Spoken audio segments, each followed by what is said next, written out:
It shall be well. We be any we are see who and you. Janopejitum say a year. And out in a car, I said, these two shall pass. These shall be well. Then any scratch, I was a scab babu to announce what sleepy. Toboa say it shall be well. And that is what I want to tell you this morning. It shall be well. Sorry, na people in my brand here. Sorry, na quite man.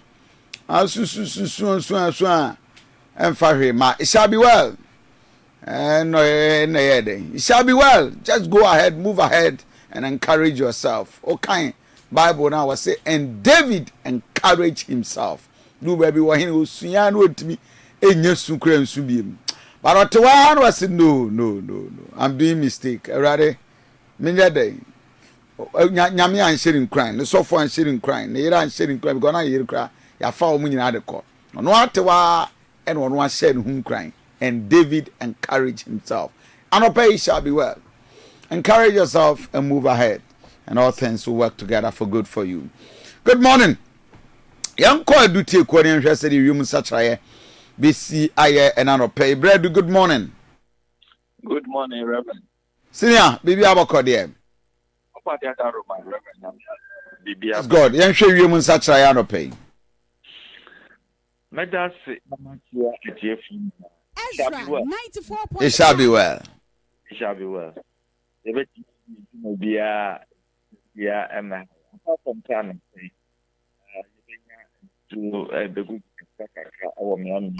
94.1. Ezra 94.1 FM.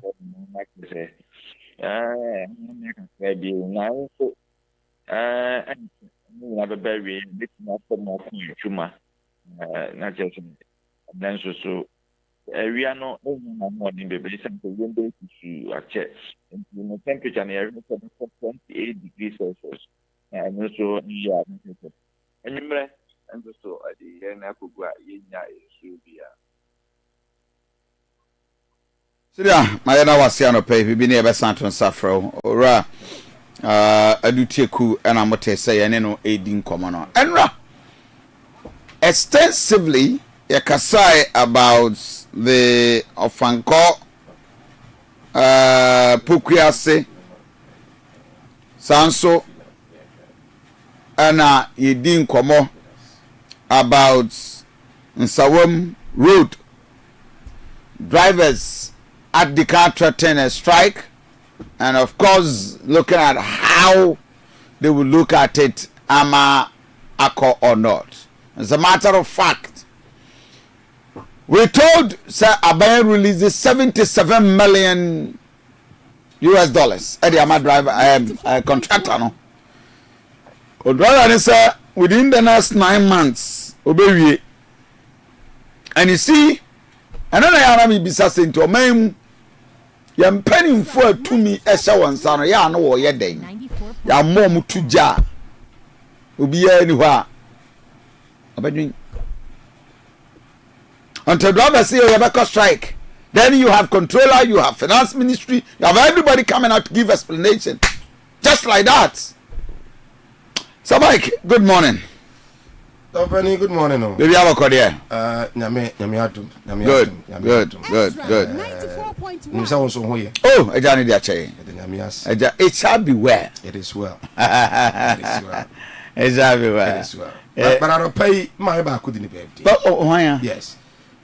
Or your CEO, Edima, and you don't put him a focus store. Me says Emilia Betchy, aka Mimi. Mimi. That was Mimi. aka Mimi. And then Mimi birthday. In fact, I'm going to papa. We need papa. And then birthday. Happy birthday. Okay. And I don't. Udima for coastal. She looks beautiful. Oh, yeah, beautiful. And she's blessed. She's blessed. Yeah, man, happy birthday. Pa. No man say I can just say, Odone pa. Nyamishano. Onto them kwanem. Okay. If you are doing quadrum. I'm a private journey on Facebook page, Ezra Radio. Facebook page, Ezra Radio. You share the video. You like the page. Now they'll comment at one way part of the discussion. So, Mike, Nsawam Road. Yes. I'm say within 9 months. 9 months. Aban be. Yeah. But 9 months no condition that home. Yes. Or say compensation they was about you to yeah. I can't part 36 they won't try. 94.1. Enti is about it to me to idea. On yam fa baby ye tua no ntwam ko. Yes. Who do I touch man den chamo so ya. Sorry. Kuru no ye ja den chamo so kuru no. Okay. Ahemfo no hu sie ye kwan obi a renovating the dan. Okay. And a champion address so kura no mtua compensation. Enti ye ja ho. Obi a mfa baby a esa akon back to wo. Enya hwe. Kuru no kakra na baby a wo mfese ye yemfa ho. Sokoban ye afa ho ye twa no kwa ye twam ye de ko. See, baby, we have no time to waste because Ghana for any abre. Okay. So, Mike, a lot is happening. We are not giving priority as a country. Yeah. Now, everyone so drivers for a war, Kumasi frame, Ghana so frame. Okay. Say, Yamianim, Niama Akoso, and Koma ye dear about a Apostle. Yeah. I dare not just I talk rodo. Okay. I from Pier to Bremen. Maybe you do not to from Pieto, you Pieto Bremen. Okay. Just yes, I was fast. I try good year, I did do not turn to quack. And Tiamo boy, because too much. Too much. Say, me sure said here, Commander, I can say, oh, yes, I'm not second getting to grab, but I say, maybe I appeal so. Pinso. One more some report to regional officer report. Okay. One more some take cover. I get Pinso. Pinso. Maybe I was a squad. Or frame me. By 3 o'clock. Was a mic now. And I didn't see Musso no so. More. And I'm so. Yes, so chief. Yes. And was yes, emotions will be a regional commander Munna, and I'm so a simple crop for Nibi. Maybe I ended. May say, by now for no one. I'm not dead to say, cook say, so. Police oh, what? Police just say, I get me cry one. You see, na sani ya kwatu wani ye the commander man won so no de ya entity commander wo ya action man baso papa ne a guy once am be pia because on said ya me ya ne say on say police fe nkwala nketenkete a my way ya wo ma ba mu nyina ye wo mu nyina gua kwan so yeah na driver see confusion ko be do driver bi wo kwa wo hwem and drive wo hwe my way hwe de enu ho de na just olusu control na I think say your best police for no ya no mo anenam yeah police are friend wo mo hwe no mo enhwem nya de esene fata many of them are decent, many of them are very good. A few of them men person or say dwuma ma wo so ya ba kwan we will not allow the president of the republic so grant amnesty. Yes, at the amount over 980 something. Yes, is it 970, 98 or so? Na amnesty no. Yeah, you Ghana prison for you pay. There be Reverend, almost say a prison council no. Yes, now making recommendations. Oh yes, sir. The Constitution of the Republic. Yes. Emma president, when he assumes power and when he's hesitant. Yes. Or at a section in time in his administration or opportunity to grant amnesty. Yeah. Into first time offenders. AS 787. Yes. Was by the advice Article 72, that is 1 of the Constitution, Emma President, the prerogative, the executive fiat to so obey granted amnesty into a constitutional order of the Republic. And he will show mercy unto him. Mercy is deserved. Yes. And you know, a good news, mom, because prisons are quite congested. Exactly. Ghana, your prisons are congested. Exactly. But my concern is, dear Nasafwe are Bontin. Yeah, but how are we going to handle them? What you say? The piano, ye be moon, Babontin. Yes, but Bebre Honswa, according to research, Bebre, you were born, don't want to sign your bonny, a cum. I say omoba ye nyomuntum tie o. Ye no communities no society no ye nyomuntum back say they have been reformed. Into oba abusu ofiri mu kwasa na ya reject no. Enti eba ne saa oja bi odwene ho say obi anfa me ho de amame san ko because baba onya dwuma ne. But okoda prison why? Obi chi peace. Obi kwa peace man. So enti sayantimi ama rehabilitation centers no and the counselors anya dwuma ye dia because put him say last week Friday Muntaka Mubarak yeah ebe wrap up ayi phone read phone ne cocaine phone but mo dey be baso na say mon get that video ready but we go back to the flyer no now omo under death sentence yes to be committed to life imprisonment enipa 89 and he sentence omo to death but Ghana no I think say you repeatedly here obi akra president bia enya execute the death sentence and the law has even been reversed said the maximum will be sentenced to life and from death sentence to life imprisonment yeah it will better wa near see ho 87 omo NCC and your committee omo from death sentence to life imprisonment then life sentence to be committed to 20 years definite term into serve the next 20 years what I said yeah into what that death sentence are okay over serve the next 20 years then you are back okay what I said okay so Mike what I said yeah to 51 I okay. 51 okay me a sentence woman to life but say the next 20 years okay do you know so now 40 years are 60 years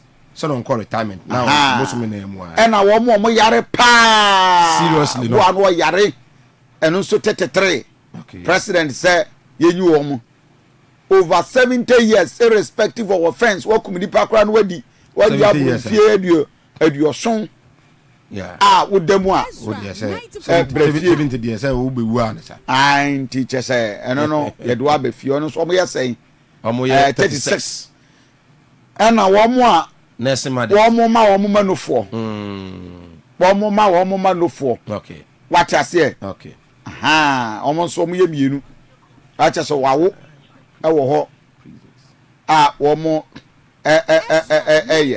then you have petitions one more man for asada the petition akọ say say which we believe agrada and have a petition akwa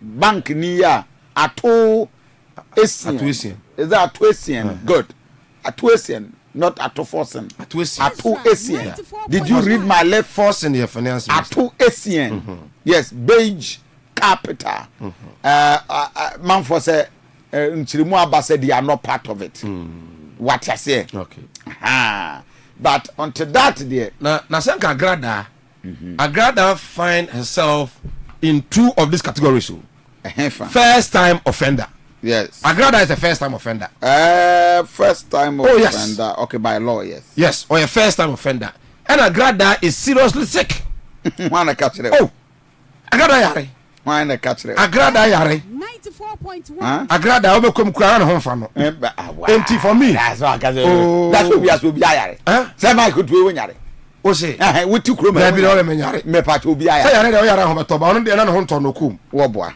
so empty you are fine pa for me na ya say 341 and one penny no ano e de akọ 998 na nko de tunu ka ho na nka ye 1000 prekwa say na nka you but I think say a good news. Ezra 94.1. 990. W enipa e be pay 1014.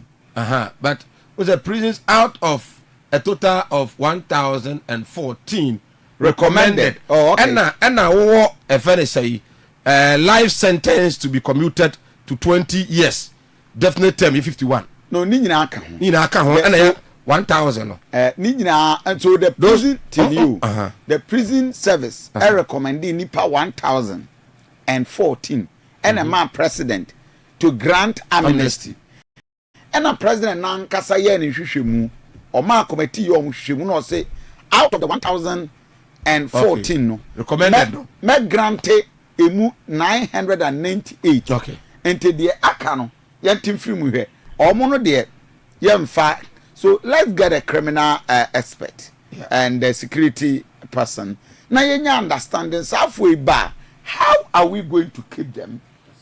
How until NIPA 16 there? President said there be, which of course will be have Atuesian and Agrada to be part of the 16. Oh, me not sure.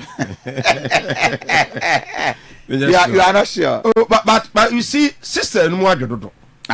For me, Mami Agrada and this lady I know how you will be a fiasco nigga. We are Crawford. They are Abia Mera Crano. I can't even boot no.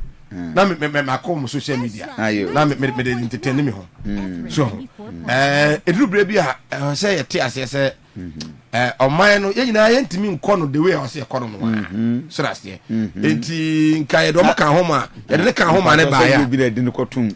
Bo say bone odi ya. E de ko omo so mo hai. Omo nyina so e mo amnesty nyina so e bone omo so di ya. So e na bi kwa na nkai kirem achira manfo baako boni asankrofo mo babontin obi dia e bia ko bi dia kura so sin obi oda so dem and there you are right. So but the public figure no ono no dia ne ba na yeka no yo sa eti e bero wampani ase waya ade mi se dia mra no ba na kwa no mra no obe sa yo no kwa na aye aba bia ba sa de we no oye eti minim se ya ne sa e be na se na ya sere mo so mo di bone ne se many money me fa nkoko tum e no anya amnesty entrefie entreba bi nkosesa adwene bone nkodi bone e me fa nkoko to prison wa be hemu so mampani mo amnesty prison wan ba ko open central prisons ya omo de bi wura ho na reverend baby ho me wura enipa more than be 80 wuru mate say heya no mugumo empa no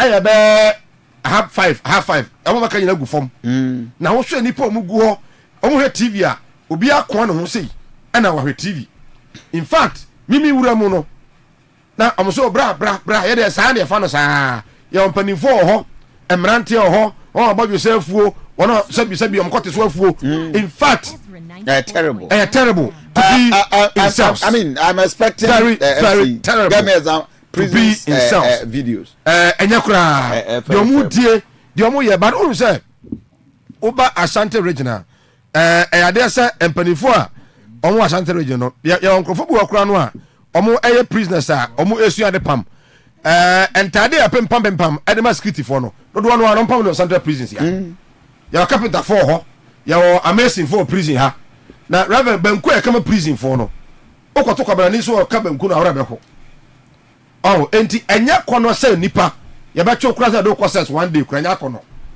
me mo mpa say yakopɔ ma bi ntomi da enya kura enti ya no wampani ase na yen sere say we need to decongest the prisons na omo ye prosecutors no na no police stations no be call prison ha Central prisons omo kan say me tell me prisons na say e de ne kwa na prosecutor aka chen so wo kwa kasa odi for enti no ono woni hwe to kwa ya so mi di for in na idea ne say kasa odi for e bia na judge no o sentence na say because the bonai dey actual but a deliberate attempt by the prosecutors at the Ghana Police Service to get most of them in jail. And prison officers no any prisoners na kasa no complain about that. So I think say who be here some penny about the congested prisons no any point or two body why no ko twa body e body kan ko twa e okofa obi phone e on them and ya chi no no man 10 years obi abo mai kadi o mai sika obi adiewu no otifie yenye he okoba da bia nti I think say minor offenders na there enye adwuma na efo momonye e bia e do be adum wo be tigata mu 1 month na akọ ba bia area wo tie no e ba ko adwuma ho 2 weeks na akọ e sa akọ na e fere ongo e sa de ni bio ko bi ho prison akọ su abone a lot of them akoya more hardened criminals in prison than some komo e bia omo ofie enti I think say that is what I will say trust ebenya mpanifo na o mankasa na akere so far esi say ya how is the process ebe ya da ben one ebe for makofie who say almost say ye yiwa the makaska yeah ntia bia wo no ufiri itafo a na EU Central Prison na makaska surgical na oji akono ukwakosa abrabo ase foforo why no abrabo na se who is beginning the life but you have a family and make a family no kwarbu a onyi wuntum and a lot of these guys now mko so ye youth na ko prison no aye de na so oden na afọ aka wantie na na ko prison nti no ba akwa na ya to no pa hwi dada okwa no ile kwa na ko wo free ase but these people you be more motimi akọ prison aba on be asofo ima be yempanifo and atiase se wodi bona akọ prison a position bi aba wontima medi se wodi bona ya wotie me ya babu na tie me a ukọ prison a position bi ha wo ba o man ya mfa ma wo wontima medi and you habara boye that's on niam ye na afi ntimi emwa but reverend ye nuanom a omo edidwa no traders omo Ghana ha sei o me ka kire se dollar no enye stable omo nyi dollar ni ana mo me 2 months say 2 months no e be ka ho that was I think May say by July na dollar no e stable there o me tende ma ne so ya free July a be do August ye wie August still na good afford until mo ne ma so Yakoba will ask these questions. We will have to ask them and tell us why up to now. So, but at the Friday, yes, Muntaka ebe ready out some of these. But there was a raid. Yes, there was a raid for yes. Drug addicts. Yes, the drug addicts. Yes, but Samai, na me worried. Because we had the life of these people being damaged. Do we have the video? yes, we should have the video. And who Ebisa said, so what are we doing as a country? I'm sorry, I'm going rehab. Ghana, a rehab no way. Me Wabako is a Boston who must say it was Asamase. We don't have it anymore. We don't have a rehab. And No, it's so not working anymore. yes. Many of these areas are not working. And it's so sad. As for mine, I went to me and put it up. Now look at these people. Hundreds of boys. Penny for binum papa binum fanomne binum nuanom. Look at what I said Omugo. Oh my. Ezra And just like that. The end results, they say, Opano will not be in fan talk. Cocaine ni we no ne laka no lose na Abonten so no wia be and we know so okunwa dia dia on fa ho adabi o adwen no aye saturated o nti young boys tabaya bi e obi abaya maya na e wo ho bi o yes get we fine beautiful lady.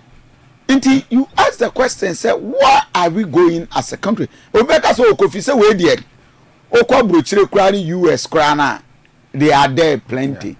But o unchantro enokre pa. But you see, they have a place for them. They have they have a way of managing them. And we should all learn from the best. Say dem pa na ye some of them are fine gentlemen. Fine. I one more Facebook page. Oba Ezra TV Ezra Radio. Just watch it. Apam penim for binum wa chese o ma bo mo bread do baby. And look at how we looking at this. This is it. Oh, and Mike, I think so as for mine. You how best you bet me and manage South Sudan way. Because at the end of the day, I'm not careful. We will lose all the productive individuals and the resources. Because who has said yes, South we go and many of them were about 80% in a Somako prison. And I say they have involved themselves in one reason or the other criminal activity. And how do we deal with it? And while the prison service getting arrangement to get these people out, you how best you bet me so I proper coordination with them. Me have you Richard Bukari, Asante Mantemu, PRO at the Ghana prisons. I Ezra TV, Ezra Radio, Bidi, Aduanaba Kofi, Asante Ennin.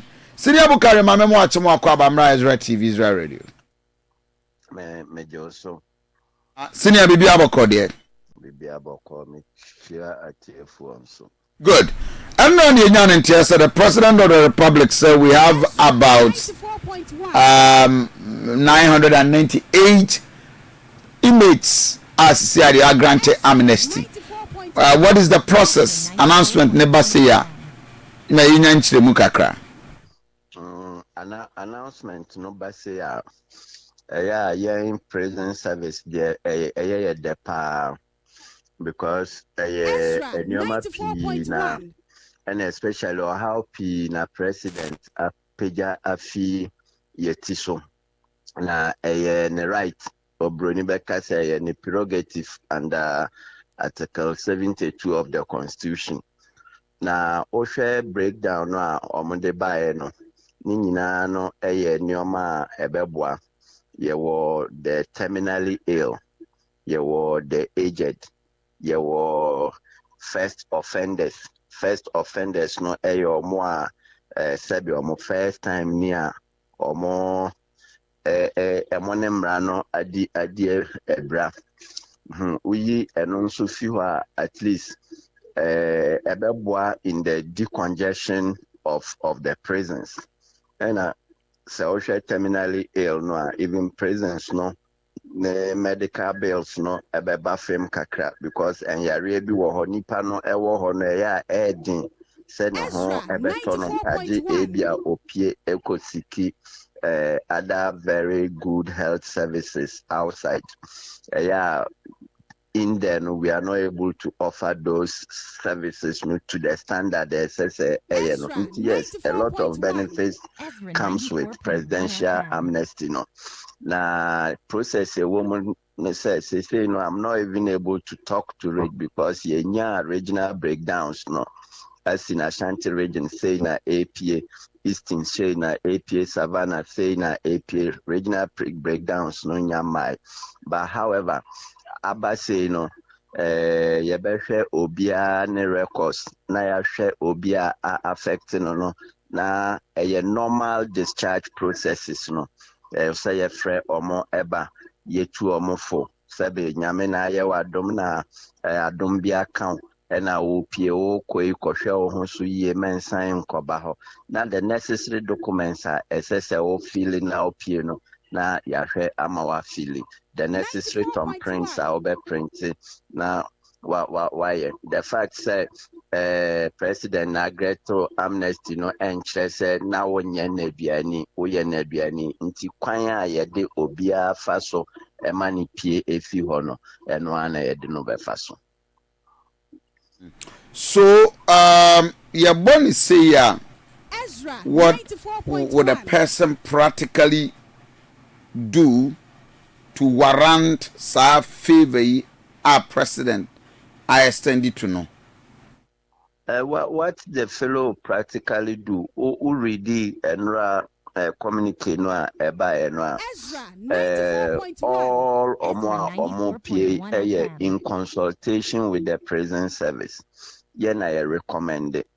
Like yena ya woho yena nim say oh we wanyindo do 80 90 and above nanso oda ho sabi opie kra no ho nhyeda nyehu we na ha no sa ba the good thing is say obibia ni ho a obepia save oye no ho ehu ema oman no omo nyina no hwe criteria no a normal saving chronon kitten nyoma ebeya na omo ho enyehu so they don't pose any threat to society in any way. Ezra 94.1 ebe take weeks days or months and son or my thing. Just this say you can regional breakdown no just this between and then it's a regional breakdowns no but they are affecting be say ultimate any process no a normal process na ye fasoma OBP and it doesn't take long. Say the here and say ye benya information no from Accra say Kumasi way na eko Tamale way na eko says documents no nya badia eba na ekra on betimi akonde. Currently, Asante region, you were how many prisoners and a war more custody? Asante region, you have around 5,000. Asante region, you have around 5,000 because Central Kwa an average of 1,006. Obuase, Ahensai, Amanfrom, Obuase, Edra. There were 7 prisons Ashanti, including Kumasi female. Yes, but I say no there I know say yes, your number no be dosun, but once me your number no there, I can speak to it. Has this been the highest number of amnesty Yediamana? So far from the last 10 years, this has been the largest number nationwide. But for me, you know, there certainly could be a reason also for it, because for the past 8 years, you granted amnesty, except some key political people, you or Moba, said general one, Abba for the past 8 years. This is the first time. Yes, I know Ebema figures no adults, and I think that might be the reason why number no adults, sir. Under the previous administration, now the Dankwa Kofado, Oko one grantee amnesty, Yes, one grantee amnesty. The amnesty he granted no the very politically exposed people no. But no general one to say. I am saying it on authority by experience. For the past 8 years, government granted amnesty to this magnitude. But to this extent, there for the past 8 years, this is the first time. I see. So the relief kakraba. Omadiani DMCC here to say yatumusikam. Sikano omuntu, but the good thing is only yesterday Nana Parliament discussed the final modalities to roll out the new feeding rate. But as I speak now, enroll it out. So make us 1 CD 80 pesos na ntina BBC Asia especially with regards to congestion. And then the pressure on your health facilities. No, these are the 2 major reasons. The anya shekra obi APR obi so hon ebe hin no kakra. How often Nasisia yedi nipa ebe prison? I mean, monamo ho average of a month. Saying. Oh, average of a month. Convicts you bet me anya 20, and I'm using Central as an example because on a regional command and the reception station receiving I distribute other stations in the region. So yes, in a month a little over 20, that's 4 convicts. And I reminds the baby it could be a bit me about 30 crowd. Wow. But in most cases, technically, remand prisoner and properly so called and a prisoner and shedan come more assembly because on no bet me appear at any time, but convict prisoner no their court no aman a definite time or 7. We've always been talking about the discussion of Kumasi prisons, i.e., the AFRIFA. As our discussion has it popped up? Yes, and there an ongoing discussion, but I building a prison a multi-stakeholder activity. Nipa bebre ena bam. But however, say the year opted for the more friend PPP, private public partnership. Because Osheba be a president no so prime, and discussions have gone on at the traditional level, at the architectural level, at the governmental level. Say yes, a strategic investor will be making use of that current presence enclave now I bi ama yen wo ba bia yebetimi aye inkwe adwuma ne other farming activities, fishery, poultry, gardening. Here a much bigger place, but acquire prime area. No, there are some entities that will show interest. I know, say we pray, say in our lifetime, gentlemen realize it and some a few. One way did you when you power Kumasi prisons age ASA? 91. Hey, yes. And our death 94.1. Oh yeah, life. And to them is there or Kofi. For Enonamaka se minya regional breakdown. Aje regional list no eba na matimi aka si so say where you call. But for now no the national figure na aba, so we are discussing the national figures as and when regional figures no beba no me bawa mani aminya. And the last person there were what chewo pa ni how many years our prison ho? There what chewo pa at the 41 years. Yes, what now a doom central of the past 41 years. Wow. Yes. On the N91 nana. Ezra That 94.1. 91 or not their cry I think say he's around his 60s. Yeah, they also about on also. Thank you. Yeah, bravo. Obaho na Osaba this time there. Or in the late 60s, 67, 60. On also a life sentence or death. Now our death and our community no about life. Anti me bompire mpose bia dia by sebe kanumpa. But those are some of the considerations. I hope so at this time you see it as a reform. It was any panel.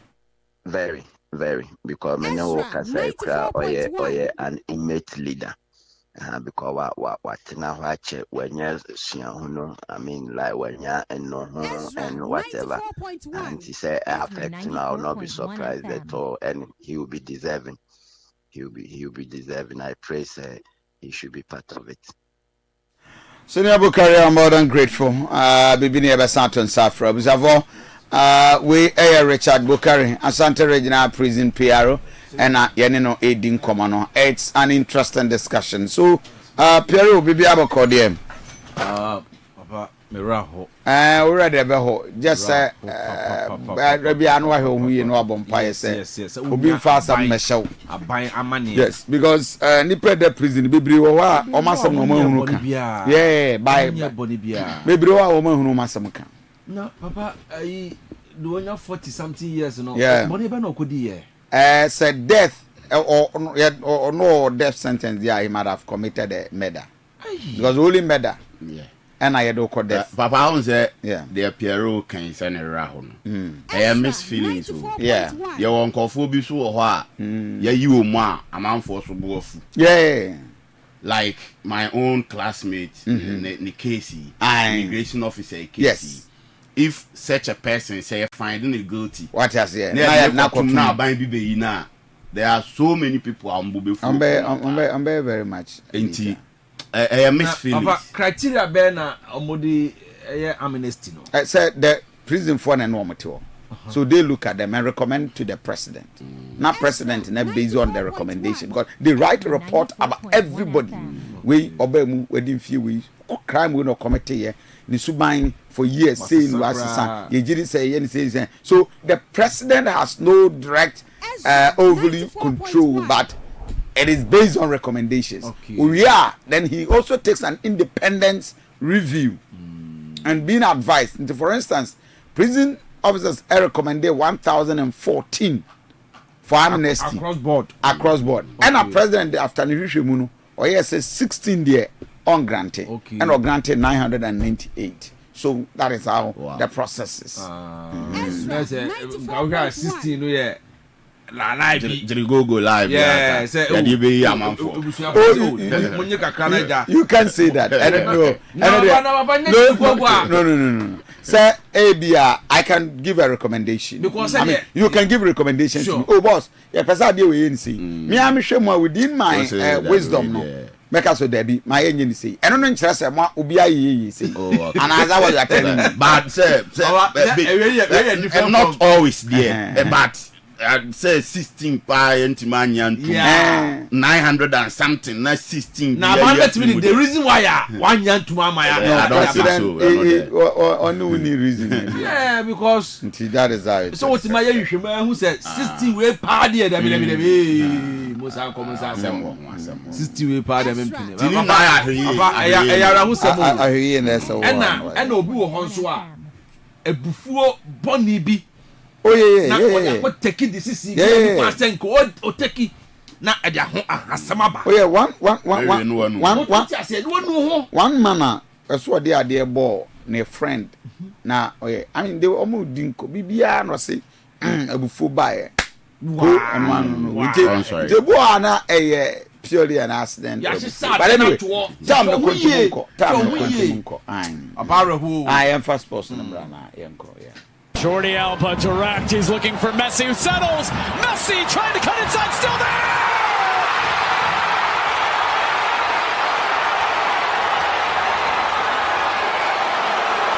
It's direct to the great one!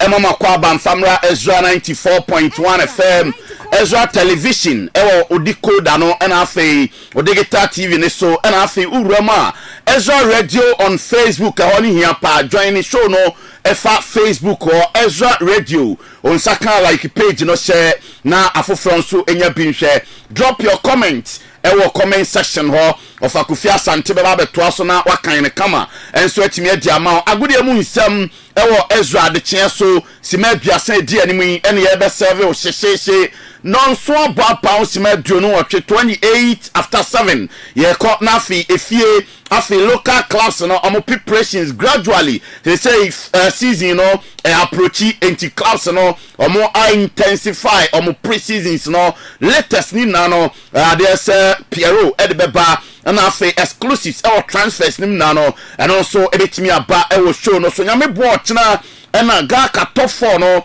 2025 there no baso na esase e won kran nyame bo a ochina e de ho nsem na enso be banafe other local stories ni na ya boabo no ayade ba ye pia be kwa mono ne na afi amono ne nsem a ya boa no so ye de aba season na start clubs and performances say still transfers no egusu a ekoso nti ye be di hun komo enso at media show ye frame St. Jude crew ni na etechire Mr. Richard Akowa Little King the latest intelligence ebe lead team no de be kam bia no nyame adoma 3 to 6 ɛno ɛyɛ sports drive ɛwɔ Ezra yɛde bɛbrɛ na afei ɔdeɛ kwano pɛyi odro blinks ɛna a produce show no okɔ MCR ɔmabɔ adema obi a ɛbɔ adwuma Kim Promise Nhyiraba Nations Rubin Opoku omunna ɛbɔ ama bibia nso etimi ɛkɔso King George ɛnso ɛbɔ echidom ɛwɔ studio sa ɔno nso bepiapia voice ni na ɛnso etimi adiama enti sɛ wɔyɛ ready a ma yentumom nie na yɛnya adwuma ɛnano pɛyi ɛwɔ dwumadie no ɛnso ɛso nti yɛnhyɛ aseɛ the Championship of African Nations Chan 2024 ekoso ewo Kenya, Tanzania, Uganda ni pacho enwa games no enso etimi eba so hya no so se ene na yewie group stages ni na enwa games eba so na Nigeria eni Niger obia anhye bi goalless na amoboye oman ni din ni Niger for enya red card 10 against 11 nenso Nigeria entumi anhye mu no goalless na no so pie mu afei South Africa eni Uganda omo so ebo 3-all draw obia ehye ne yonko eka miensa enso ewo ho ntia no enra games eto dwanyame adoma ene 5 p.m. 2 games no and also baso na afei ya the games ni na group stages no enso abawie ye enti after na mema tables no omo qualify the quarter finals of this competition no ni na de ho sembe bro na enanyame adoma Sudan and Senegal and airborne na fe Nigeria and so any Congo Brazzaville and so Ediabo and no ne games ebetodwa e chan no 5 p.m. and 2 matches nina and also 8 mia baso afe ma yanko the Ghana Football Association Elite under 15 boys no championship no baso na nyamia duma from 25th to 31st August ewo pram Ghana Man Soccer Center of Excellence eho ena dwumadie no and also baso na mpanimfo e the groups no and also aba unse eba no eyade se under 15 under 17 under 19 eya na regional ena omobono on regional basis enti mpanimfo e the draw na ba groups no ena was Queens National Group A Greater Accra Northern Region Upper East Region Volta Region and afi Western Region and afi GFL Elite Academy eno ewo Kumase no me pacho omo ena a complete group A afi group B no Buna Afro Region Central Region Asante Region Upper West Region Eastern Region and GFA Elite Academia and also Ewo Gatanga also in a complete group B no 80 from 25th to 31st August no Jumedino and also Ebebaswa yade won sem enso etimi to anima fei say na medical catch that no nyame adoma ochina and officially 2025 edition of the Gaka Top 4 and also Ebaso na me pacho mpanimfo at the rate no enso abase obekwa akoshe games ni bia me pacho say and a gate fees no and also etie omo echema popular stand no 10 Ghana cedis center line 20 Ghana cedis VIP 50 Ghana cedis and a VVIP 100 Ghana cedis national so set games we no sikawe ya obetua no debia no obehe games mienu nyame bo na 2 games 3 p.m. and a 6 p.m. afi nyame bo Friday 3 p.m. and a 6 p.m. na afi Sunday final day no 3 p.m. 6 p.m. 2 games no and so etimi akoso nti 2 sikawe ya obehe 2 matches a day and also the tia you don't some etimi amao na me pacho nyame adoma ochina first game no Asante Kotoko any bibia ni Go Stars and na airborne and we at 3 p.m. na 6 p.m. no you besenya the new version of World Cup and rag and also Sunday no game a course no House of Folk and the Pandora of Lions ebesanya ball na Daniel Niaje assistant coach at the Mabobo quality in the Pandora of Lions and odin sem atudwa e de afanya me boa ochina game amone House of Folk ebesa abono yentie ni eje on nyame adoma ochina game amone House ebebono on American football no on the day no wow we take 2 chances no let me every need the day no you know ya ko park no so you know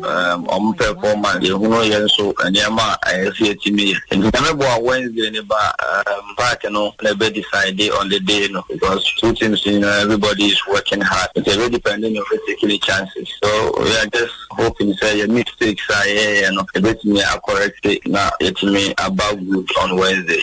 Okay, enti assistant coach Edema Pando out of Lions Daniel Niaje and say Oman has performances no ntinyame watch na pitch no so na ebekere na Niaje last season mu pushi ya sen kambet magic Ghana Premier League no na nso ewie na matoso mienu afiwe wo hwe team amahye amudi ram season no ma league no metima san fight for the title ana To me and cancer because Obia Eba Maria no the minimum say who do so and easy because last season a boy homodini can say a lot of teams remember on us very well. It's during the season, you know, and I be who know you to Castle Lake in your budget and I say because you young start here, you know, your boy and Waba during the season, you know. So I never be here corner and then you say you're contending for the league, you know, and I said the corner on the preseason, your boy.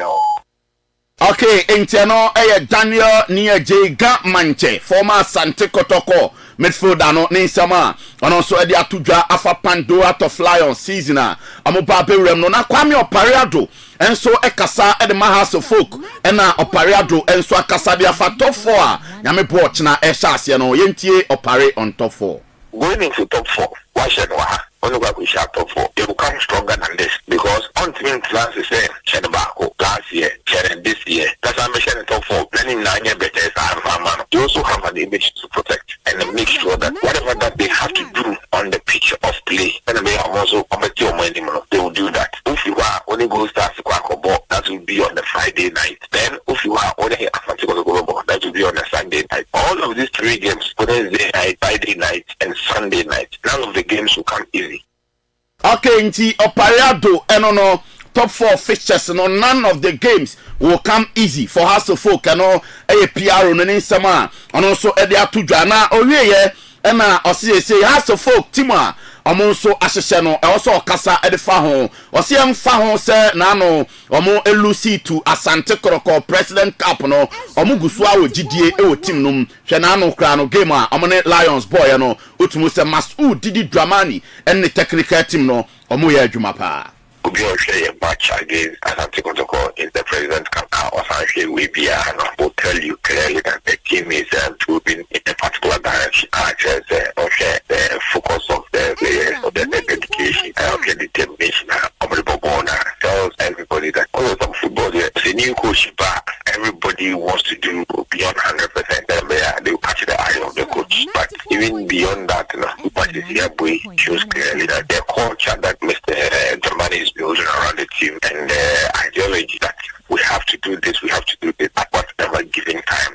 Gradually, it is sinking. And for us as Mamika supporters, you only say a shaking crying so that we'll continue to give our everything to support the team. So, yes, even though you're winning, but will be yes, Niama will be any the style of play and after the performance on the day, and just the Lions boy and now better. Okay, enti performances of late Kosro omone Lions boy na nya better na so Pando out of Lions etimi ma omo match House of Folk so etimi economy no Kwame Opariado ni nsama odi tu dwa no nyame adoma on the 23rd of August uramo jamo sokro la Côte d'Ivoire wafu zombi CAF Women's Champions League qualifiers no ebe chance na enra empenin for the draw ne by Ghana interest police ladies enjoy your screens police ladies omo matches on bebo and I say other matches no fixtures ni na and so ene wo no enti police ladies omo first game 24th na say eno omo start ade atia and police ladies ebebo omo there against Bayelsa Queens of Nigeria.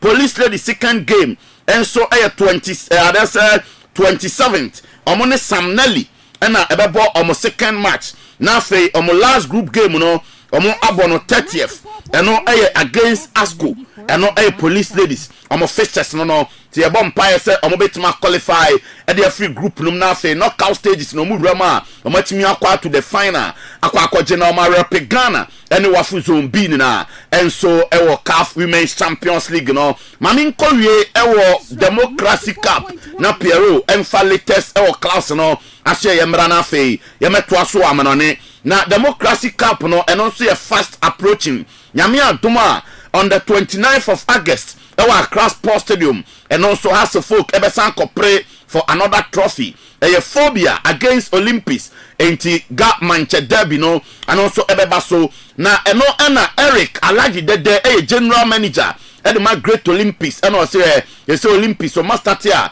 amoshi senior there be Olympics e wo sesia no enye ho and also mo enti omo the democracy cup way against us of folk ebe revive great Olympics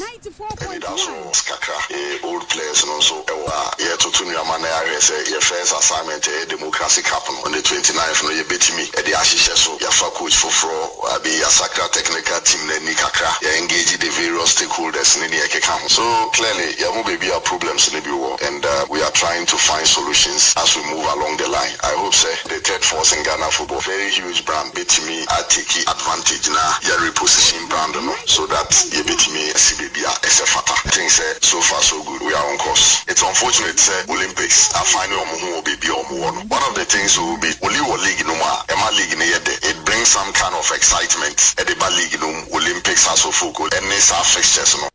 Okay, enti enoye great Olympics general manager Eric Alaji Dede Ninsama on also edi atudwa afa democracy cup amane aso folk be bono na afi great Olympics the recent happenings e wo team num no na on also edi atudwa nti ye di si wa ha na darling boy Piero the man with more exclusives and more on also abana for ababeto so edi amount from the local transfers and afi clubs and preparation so we pay ye be san abana ye di amana nsem no abeto aso chairman Saint yenkoi Eric Aragidi this day also muna third force great Olympics after kotoko ne ha say I don't know opeso oto abakosem ne totwene oh abakosem dey say na Asante good na this is as good na new obi na nya no mo baba you know be quite heroes and be quite yanko okay St. Jude me da say yentwa so na yemfa nsem no ekakra MP so ansana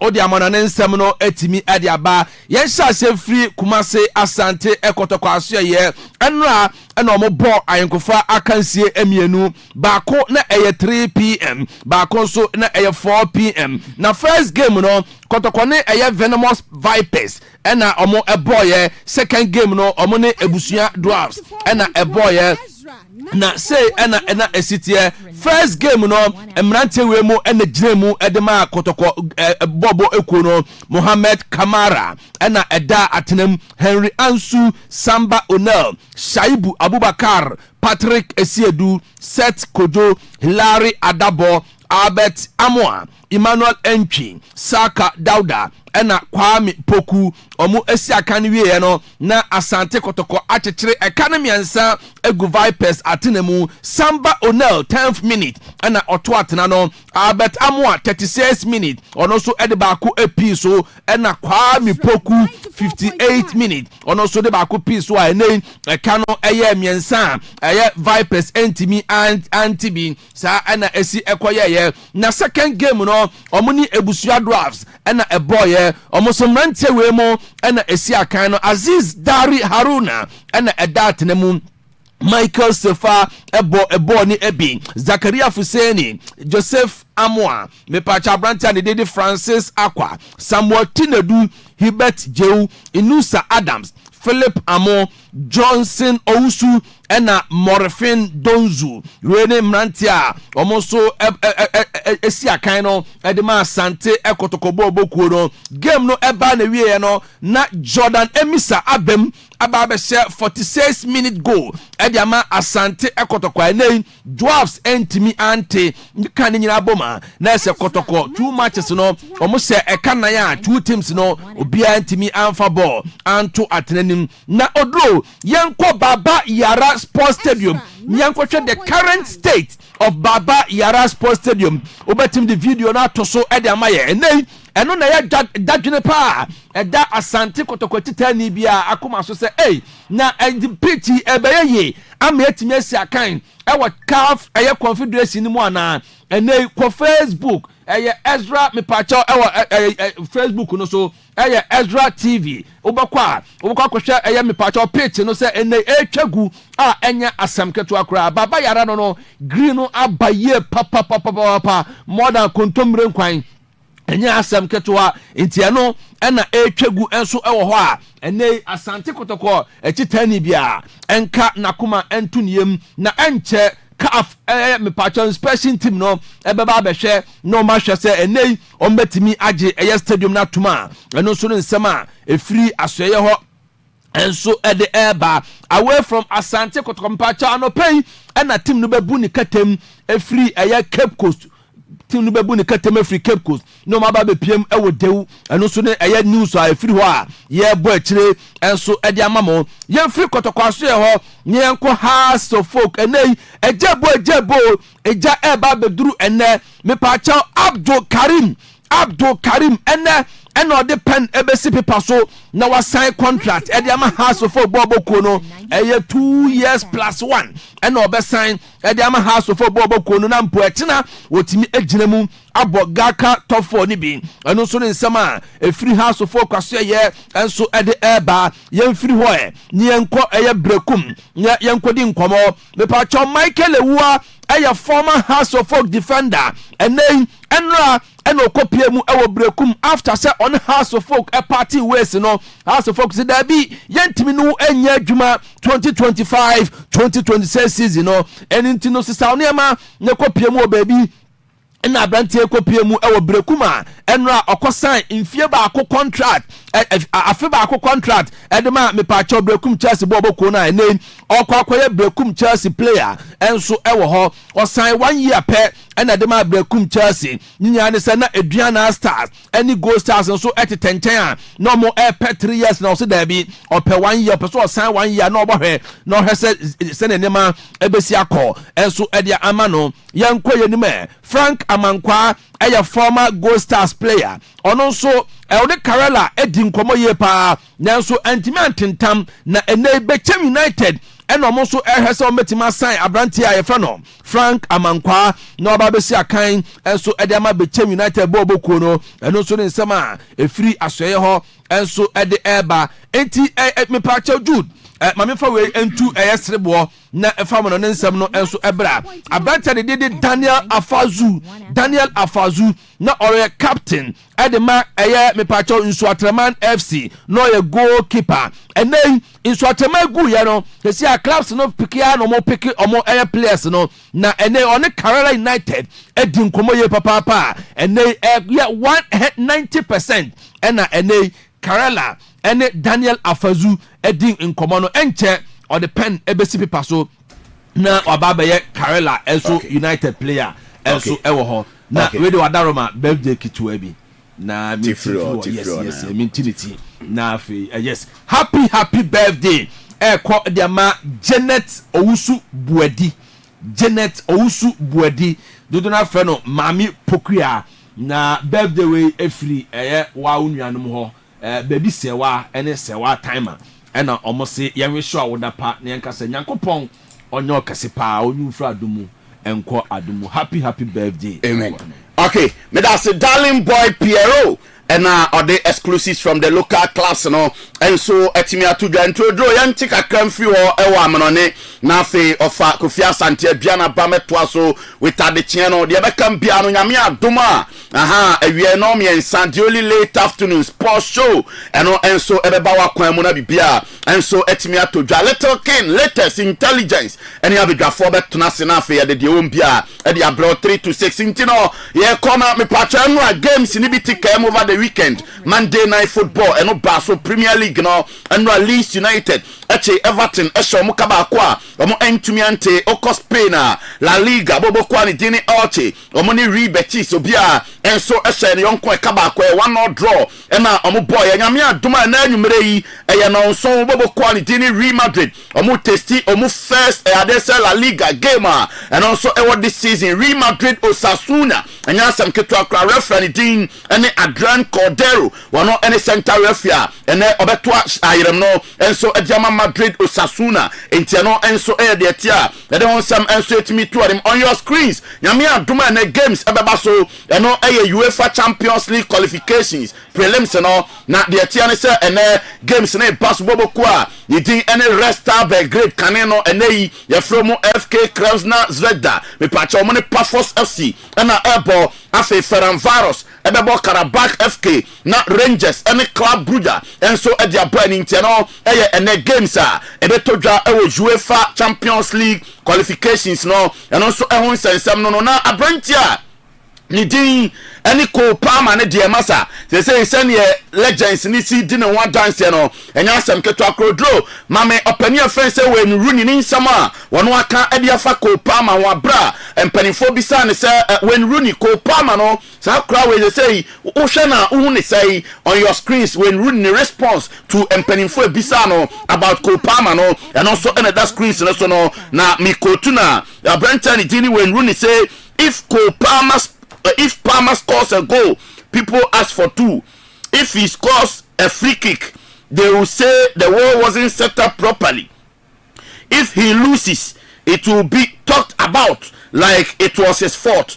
That's the price you pay for being the best player in the world. Enti Abranchani Dini when Rooney we're trying to Osiko Palmer the best player in the world currently as we speak. Enti be because of Chelsea Biano Ubia at the home tansa Ekokoswako Palmer and Tiano Pay me offer for Suko Palmer and I say Chelsea Foni Nano mo play ano and I win Rooney and so Bona Basono Entiano answer the Tiafe they say here we go no and also drop a air soma Omanya for Brantia Nidin and Sonny Leon Bailey me part of Brantiano from Aston Villa air soma they call 2 to 3 million euros a year and no a loan and a branch and a quackable with 22 million option to buy into a bonny loan no more person muta Aston Villa still more 22 million euros from AS Roma now see teams bebre and a bar branch away home now so a branch any to see AS Roma if you saw see Roma and so any team or did this ever buanonti or muchema they say enche bia a branch and medicals no and also everything a basona fee or also a completely loan move no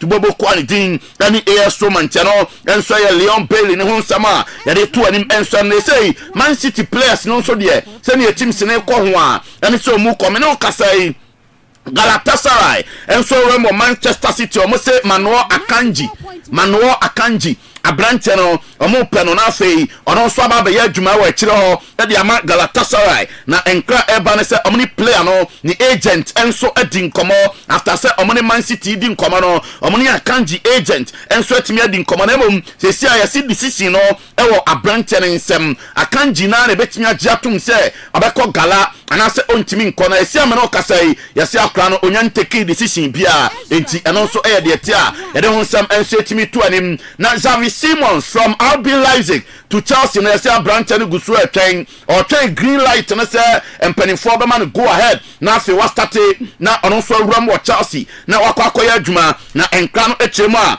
nyame aduma on Friday Abrante we ebetima born the last game and so at the Amaboko he didn't RB Leipzig if he said he moved to Chelsea na there imminent there so do no and also ebesi into Abrante no obetima born the last game at the Leipzig and so Germany and so the tia ya don some and so etimi ma afei Abrante ni din ene Liam Delap na Kopama ebi mo bona baso no Kopama so bo Liam Delap baso si Chelsea omuni striker we on he is probably one of the best finishers wanu Kopama wanu so atimi ahu enti Kopama se base ye nche go pa acquire one of the best no Liam Delap ono so no abasobode Kopama enso etimi de man still ya se Bayern Munich for omonto o madrim Christopher Nkunku ho omo se kwa bia so Abrante we send ye ya de se transfer no yem close ya ne de omo be fa no enso e de features ya se nkomotwe no eno so egusu a ekoso me pacho eno akra no yɛsɛ ɔmo si nkonya edi nkɔmɔ ɛfa nkunku ho na yɛsɛ yɛsi nkunku ne stance no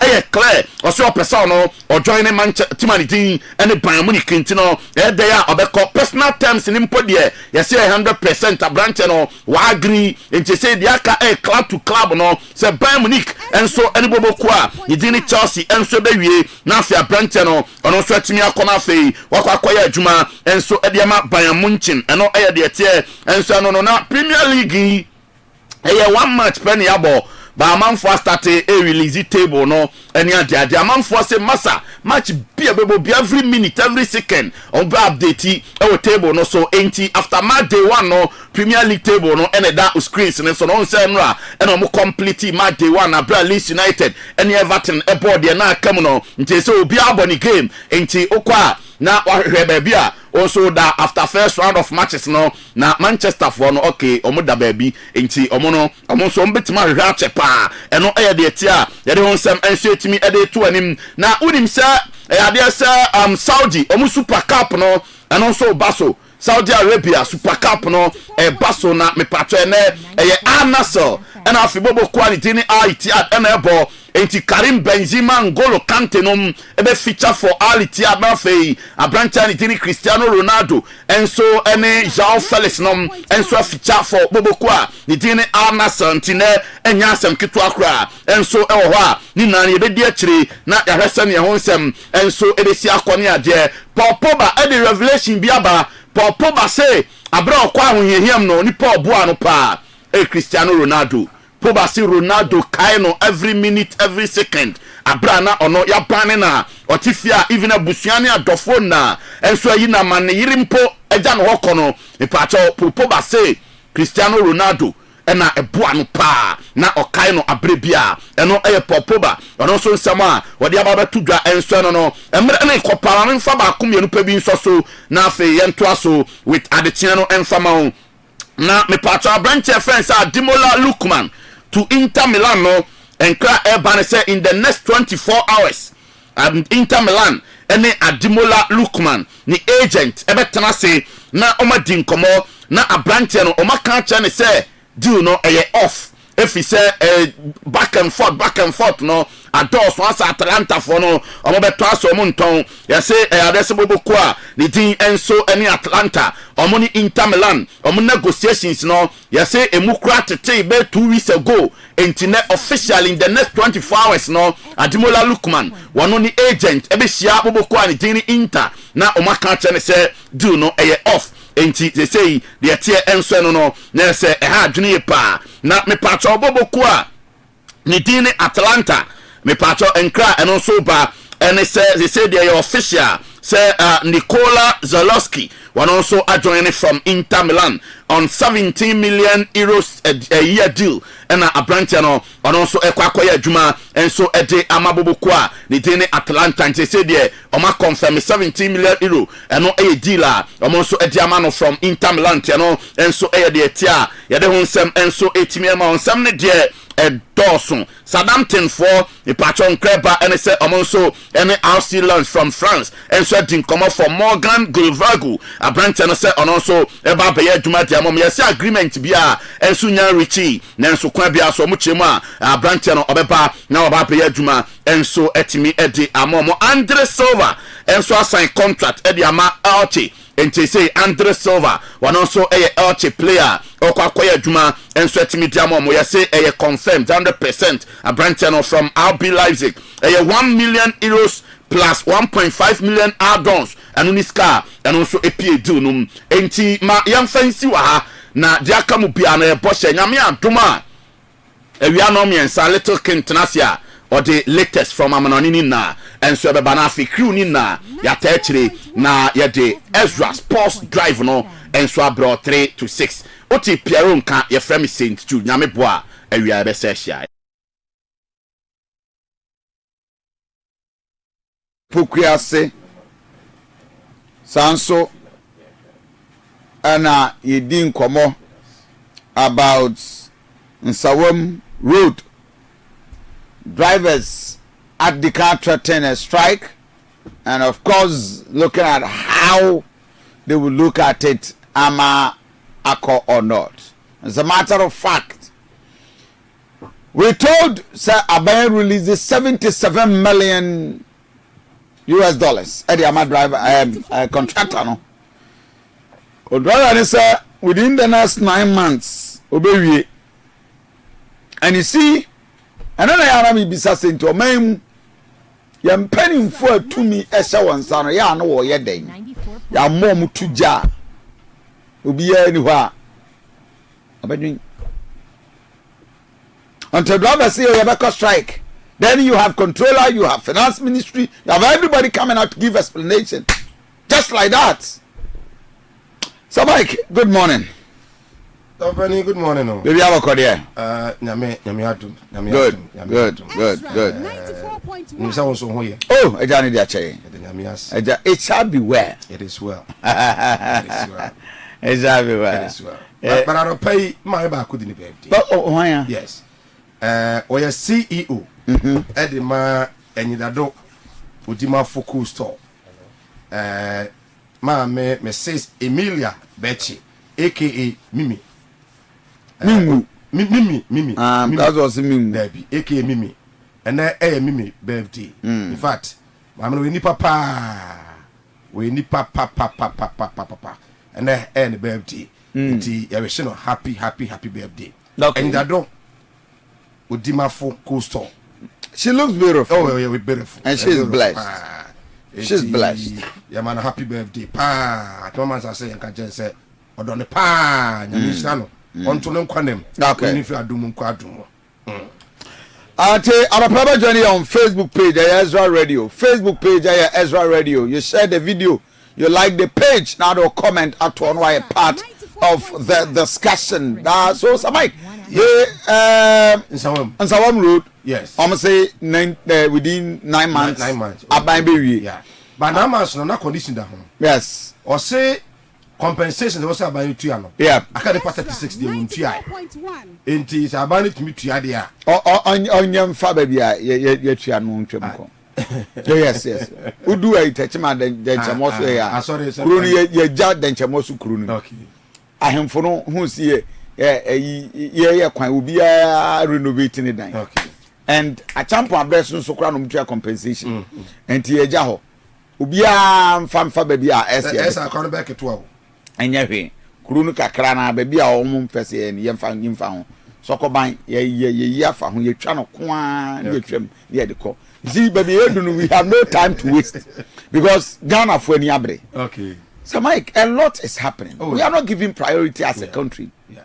Now everyone so drivers for a war Kumasi frame Ghana so frame. Okay.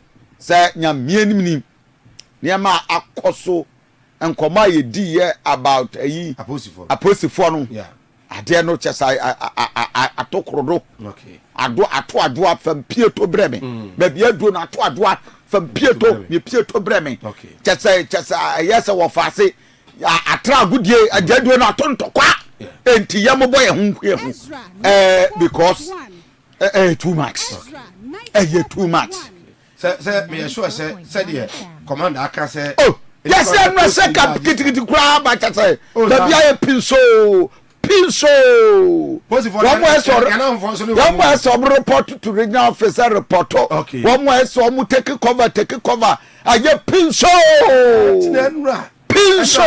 ni bia wasa askwa o frame be 3 o'clock no o se mike na and then see mu show no so mo and I'm so yes so chief yes and was yes mu show no be yes regional commander mo nyina and I'm so yes mu crofo ni bi ye ne ma bi a enye merci by now for no mo and not that say go say so police is oh what just say I get me cry gwangwa this ai na san ye kwaso nie the commander man won so san no de ya entity commander wo ya action man basa papa ne a guy one seven be pia because on said yeah me yan say on say police fe nkwala nketenkete a my way ya wo ma ba mu nyire ye wo mu nyire gwa kwan so yeah na driver see confusion ko be do driver bi wo kwa wo hwem and drive wo hwe my way hwe do enu ho de na te say olusu control na I think say your best police for no ya no omo anenam police is offering omo hwe no omo enhwem nya de esene fata many of them are decent, many of them are very good. A few of them in a person or say we were not allowed. The president of the republic is grant amnesty. Yes, at the amount over 980 something. Yes, is it 978, 98 or so? Amnesty no. Yeah, you got a prison for you pay. There be Reverend, almost say a prison council no. Yes, now making recommendations. Oh yes, sir. Ezra 94.1 FM. Indiana omuhu police for no say sebi omu yo matamfo ba na kwele se yensu nyia ni se dwumedi na yedi no emwa essence ase esel man no se nyina ebra so say yetena se on one table ni ehwe kwampapa ye de fa so ebeyi enti mene dissect atena se ai se dwumedi ye be share communities no so de be ya ye be chichi mamu de impact galamse no wo ewo sebi ye health eso na omotini ma se. Is it more and Sasi be a caddy? Because I was the entire Manso enclave there is almost damaged. And Sasi, I idea for the view. Now, say, I had guarantee no more. Basically, we won't show the son of Loviano. Into soon, the end, make us say, Baku anywhere as a mono. Watenase o watenase Aduanaba Kofi Asante Ennin bema wonsinsuo mansa na waham kotopumpuni a woda ya ma boa denchem de ho santra kopubunu mu popochichi a ofrinsu ase beka so denchem awu a yenyi wachinyie kankan ntamantu kodu ya bakanka ma yankari uni ya hu muduro wonya bema wote tatatata na odimirika ekoto tata ne tete wa wosi afiri tete bekun a waji udin wa akono Kofi se wo kọ ba bia ma de nchi wani mu o ne bia no anankane ni bi da kwam anopabosu agugu no so ama ni trimu aye ni nya Aduana de hia wotuja etiketu eso da ye kese odoto kese a wase wanyunu abodwese na yemfam fimfim hunahuna wo de omanfo kukuru ye a wantumi no wotimi kukuru ye nanso e ba se ye kukuru wa ankasa no ye ntumi ye no nti ye de kroyi mu nsam hye wa no se ka kire ye enne waka ma akoma atoye mu ne ye se de onimu to no ono ne ye de ni gina toro no anu o kura ne se kosua dandan ne sabofra kuma ne kusa ne se bode a ye de atuja so Kofi kasa. Right, some stuff for higher Ezra TV, Ezra Radio. Samike Akwaba. Bibi Abokodia. So our new girl in town. Yeah. Majua to say. Right. Danyamia say, you look good.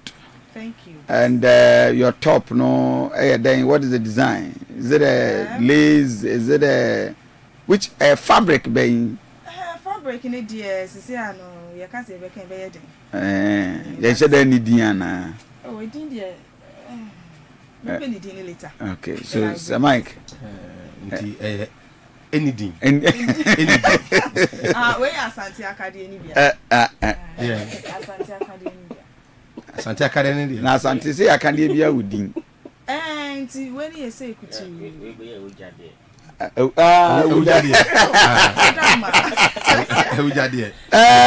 So Mike, and then maybe a very interesting story be so. But Adebia struck me from Daily Graphic page. Yes. Now, gather the newspapers. Mama newspapers and available. Yes. So, you have the newspaper ready, right? Yes. Okay. So, yes. So, all the newspapers ready for. Answer the Beba newspapers. So, Mike may war a very worrying news. Okay. I almost say survey akoso. Now, in this survey, FCR, more mame the flyer up there. Say. So Mike, we a mem and kwala ayawu omwa. So see how ko Nigeria. Nigeria mem nyina status. Ada dey na Nigeria. Now, the abani say 1 in 4 Nigerian fathers are not biological parents of their children. But we mem 9 age na why. na oma wo omo no we test bia emu ba ko ne ma ne nyina anya ne dia ya wo dia hye no nkola na bia no uyo mu gina ho a ba ko dabi wayi papa 49 abegina ho 1 in 4 fathers yes are not biological parents. It is a we are 49 say my ko ya papa Abrante ya atabodi onyanwo to no nya papa akoya cameraman ya na pampa can promise papa nation yes nation so awo nation to no so ya papa ono so ya papa TK because nation crowd and obit my suspect nti ya fan say nation can be one of the 4 omonya ba ne enya ne dia yari aso kwa yari aso wo hwe obi ba and so dangerous our Nigeria and Ghana so no research ibla Ghana David Sir Mike emra Ghana Ghana ya be 2 out of 4 pa we papa 4 and 9 gina ho emu mienu omo manye omo dia na ye nti kromo na papa ne ma 4 3 enya ne dia so no dia no yeah but Reverend as a minister be health minister can asem no o can say e be see ade nka ye wo akola na ye nko ye DNA test compose but would you want to say obey DNA test for your children? Oh, why not? No, me I'm going to example. Me me yere wo ye no. Masse frame me also obare ya kama. O kwaledi wa so papa. Na me so just me am bani say. E mani say yo. Aba be hu ai. And I'm power say me pa. Oh, okay. Ya me ba no. Mani na say pa. Enti uzo tio. Omo ya na omo air suspect no. Yes. Say o ya brand tete me ye pa. Ma me for no do mu yusu nie. Owo ya no afrew. Oh. Oba die was seminar na ewa abusuanu wa free mu pepe ori ono na akwa aba no onka se was wo ju hu se abofare nse okra na oba na akokje de akokose no ono na busu ono na suspect meba suspect meba on na yoba at what point in time no oba betimi akonyem de ahye be ma se wo manyema hyew akwala no nya ode anso na ohwe no because I have seen several people oh yes first born they be nyom yes first born for Reverend factors na bebre be ne de wow Debbie uniba Debbie okay but factors no bebre be gina the situation current situation ama oba na fefu could it happen say obanyem na ohwa akoye ase bia edusi yes say Mike ba hwe edusi no niska so okay say Mike J yes sir will you do that obetumi aye no yes obetumi will she do that man kasa can she do that will you do that Dabi Reverend I will not do it because edusi we na wonam we na na anyemo a edusi ni tro sir Reverend enna na tete no no the teacher for okay tete no you know villages no bisa kwala ne be ya na bi oni ne meta akonyem na me ne busa na ne teacher ni bi anya free so me ne sa so see free fa won hye no ohu ba ko pa wanimo edi bebre o ha o hwe parents no kwa ne timi hwe so your mama ye teenagers no ba say yes o ba anyem ne niku o ne niku ma say can it be so be ne be ma e bia ebe wo ho banyem na wo hu so na anyem ebia ema ni bi wo hono ma skipi omo o bodobo ebia oboha within a week no ebia oboha abo 3 so aka semu ohun ni pa kokoten aboha within a week enti nyi send ba ebetwa ba say we we are na is it possible possible no be possible within a week how do is it possible oh it's possible so remember two koron beda within a week what if I say Sunday no kwasa ne boyfriend Thursday and was a boyfriend for no ko sia e and abosom no so ye no ama enti esa no ba na e betena se no ba asa se mema ne mienu okay why now you responsible Oscar yes ka sam kwa kura responsible say bia wo Oscar pa ba responsible why no future why no fie kura na yes in case some the command kura so onye a abusua betuma ba beje una akwasho enti no ba na kwa dey say nim say we ya na we but to chacha And there's a DNA in the baby muno. Na be so say bianya. Enti first bonds ne the reverend first born. Me pato send me voice note. Do you suspect say we yeda won ne ten oba na nya odia? Suspect kura ntu nya ho. Do la be ko DNA. Na be my factory. Me call it teacher bia fa cha akoye. Ama na ware na gu. Akoye na nya. Factory kokoye ye. Ne ma bi nu. O se de ara ne girl no ne yere no eye ne niam no ne ex no din komo na ade. Suspect ya no be 0531455105. Do you suspect say wo mano? Do you have any reason to suspect? Now oba so awutie ye no wo de obana like have you given your child to somebody? Ah, okay, namawa. Oh, bebre ye. No. That's all the offer anka will be can. Onka bo mu ye. Me can we dey can. Onka bo mu ye. Oh, man can. E man ye. 0531455105. Wo ba sisi a wo hwe no a obi na ehwe ndenden ba wo awinim sa akwala no. Enya papa ne de. Oh, ba first bonds there. First bonds. Minim krofo ebre o ha. Omo edeti a. Man say adwo de ti.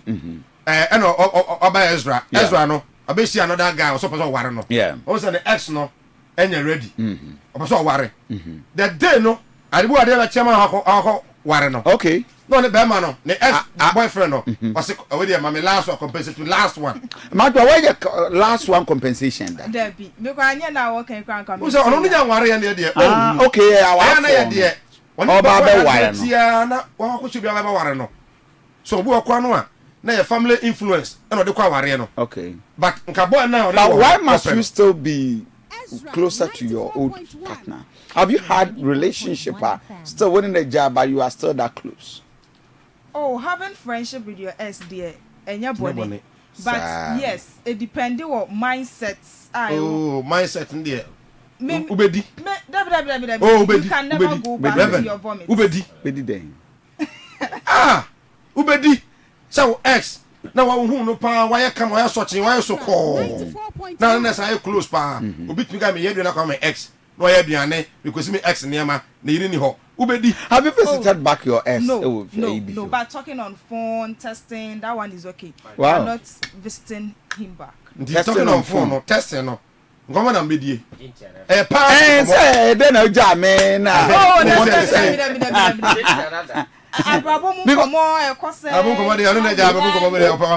ex.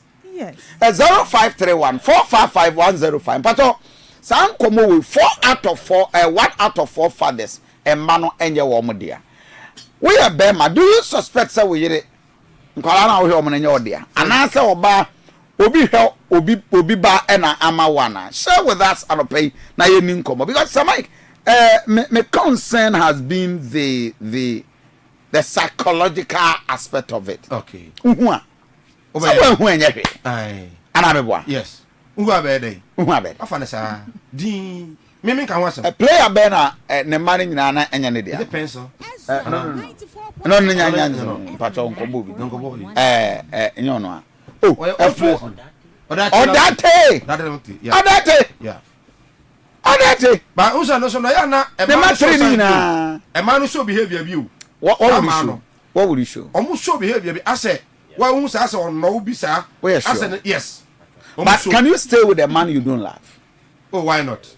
So do you stay with it? Can you? No. Oh no. No. No. Boy, we are conditioned and no boy ko wanyini. Aware na ya agene nsem. Onye obi a. Just ofan Boy so hiske wo fie ho. So just imagine Enra on Makosem. Yes.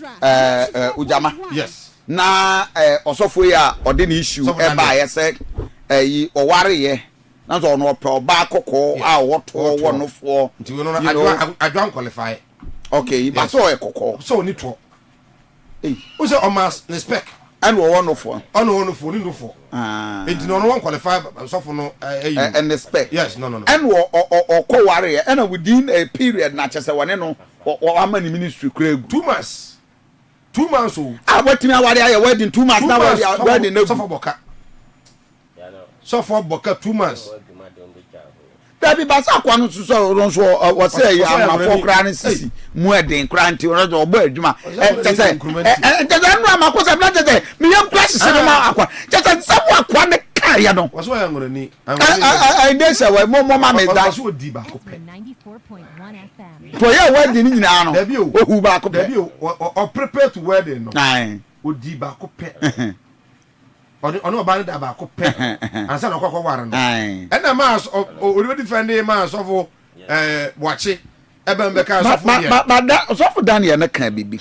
Say, one more fear, woman free. Say, can it happen? Say, and no room out. Baby, I want to many can or man. Many of them did. Mister, many of them did it. Now say, so for the Uncanny over here. Yes, and who cries over here. I mean, but you know, yeah. Did you do it? Yeah. My wife and penny phone across the man.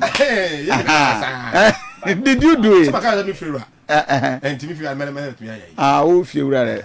But so, or come out, we are can we did you. So, Madra, will he do it before or after? Before baby. Hey, sir. Before baby. Hey, a minute. Before baby. After. Mama yenti osofono. Ai say ono say de ekọ. Ko edun fa ba e no ekoba ware hu mpaye. That is 25th May 2017.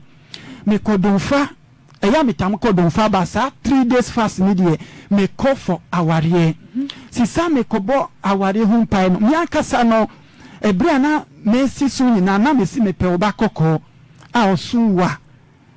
Ewo etuo ewo nufo efiri wo mofra efiri mi mofra me pisi me pe oba kokko me wade obloni me wade oba oye kokko but sister se woni nyame wa pamo a se nyame appoint you as a leader say be ye ne juma you don't belong to yourself undi wo bio wa be ti say oba apinfo a kola ewo yem duane a kola ne ti oyem pe no enu na obedi enye duane bia ne se odi se wo fosu di duane bi akola ne mpe a wo be fe duane no apinfo bia be tunadi asemu hu adanse nti no sanse me di me hu bi nti se me di hu na makono bi se me tie hu mu abet wa tusu mi eye nyame hu mu odi mi ye adwuma no se me tie sa hu no ba me kwedu mfa kobo ware hu mpaye no Jericho dan kese bi odun fa mu amko odun fa dan be confess asemu we me twa dan hu share no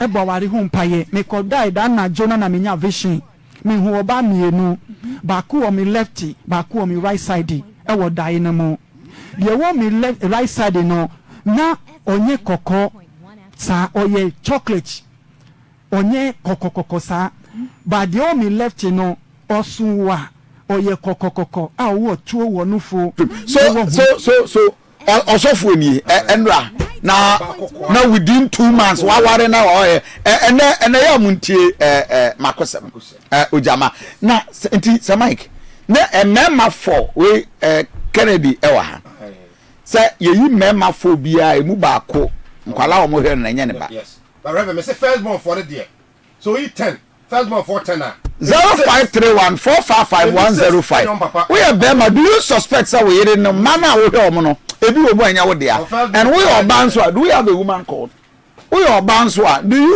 you able to confess to us say obakwala na Bema no hwe no na anya ne dia na wa wo di babija no get the newspapers ready do we have a caller yes good morning Bema okay 0531455105 share with that because so Mike this is a serious thing in life firstborn for the Reverend Ehu firstborn but a bit me grab a second firstborn Reverend firstborn Ehu hello good morning Aduanaba Asante yeah when ataya mani mama ntio Aduanaba Asante sa me wo me firstborn me deny san na akwa no se won ni da no na ni face me de me picture atwo ma me hu mi a mo ta oba yi die no a me de madam to be so so ha de na wo so ha de na wusa so first one there o so wo deny ka de no e ti just wa ansa wo a enka wo nyintum Jana coming there. Then you can't win me out. Ezra 94.1. I mean, could you see? Oye takora de ntu nyintum. Debi. E dey asara de takora de okọ takora de okọ ele. Jana all brother and you movie. Anyway, but Samai, I think it's a serious thing. And Obi Beka say on the onko crown wa babodam. First one for the record. Yeah, good morning. Hello, good morning, da. Yeah, when I'm Bacho Esther Kim. Bacho na me gave so hosa. Me ya juma satam na Ezra ya kan ke kese. Pakistan me na that time be solid. Obanyi me ana me fro kwa juma. Me ba na me braka cheme say den nyo. Ma ya sa wose media, anya media. Ma ya sa wose nya media. Wouldn't that take that sort of when you're me, I was saying, oh, dear. I was saying, media. After the overway, Anna Madame for church pictures and send my Miss Shapano. My friend was 7 minutes in quiet DNS. Me and whom was saying, was so I be. Bedroom the Maya Sabre. It's a banana movie. 4.1. What the amount be by Siena Quanea. Yes, what friend is up, Menkasa, then. Ezra 94. I wanted to our senate as a cranny. I just on our Okasa Qualano. One while crowd, Bembana, what the Aquanocoman also are here. And what you can catch us and your dear. And Jacolani, I am near Frost and near Colan Casanato baby couple. Where are now in Watono? Some more.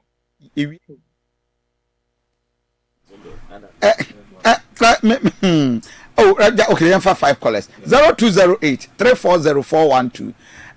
Do you suspect say Obi ba? And I call of your honor. You should bang an answer. Yeah, good morning. Yes, good morning.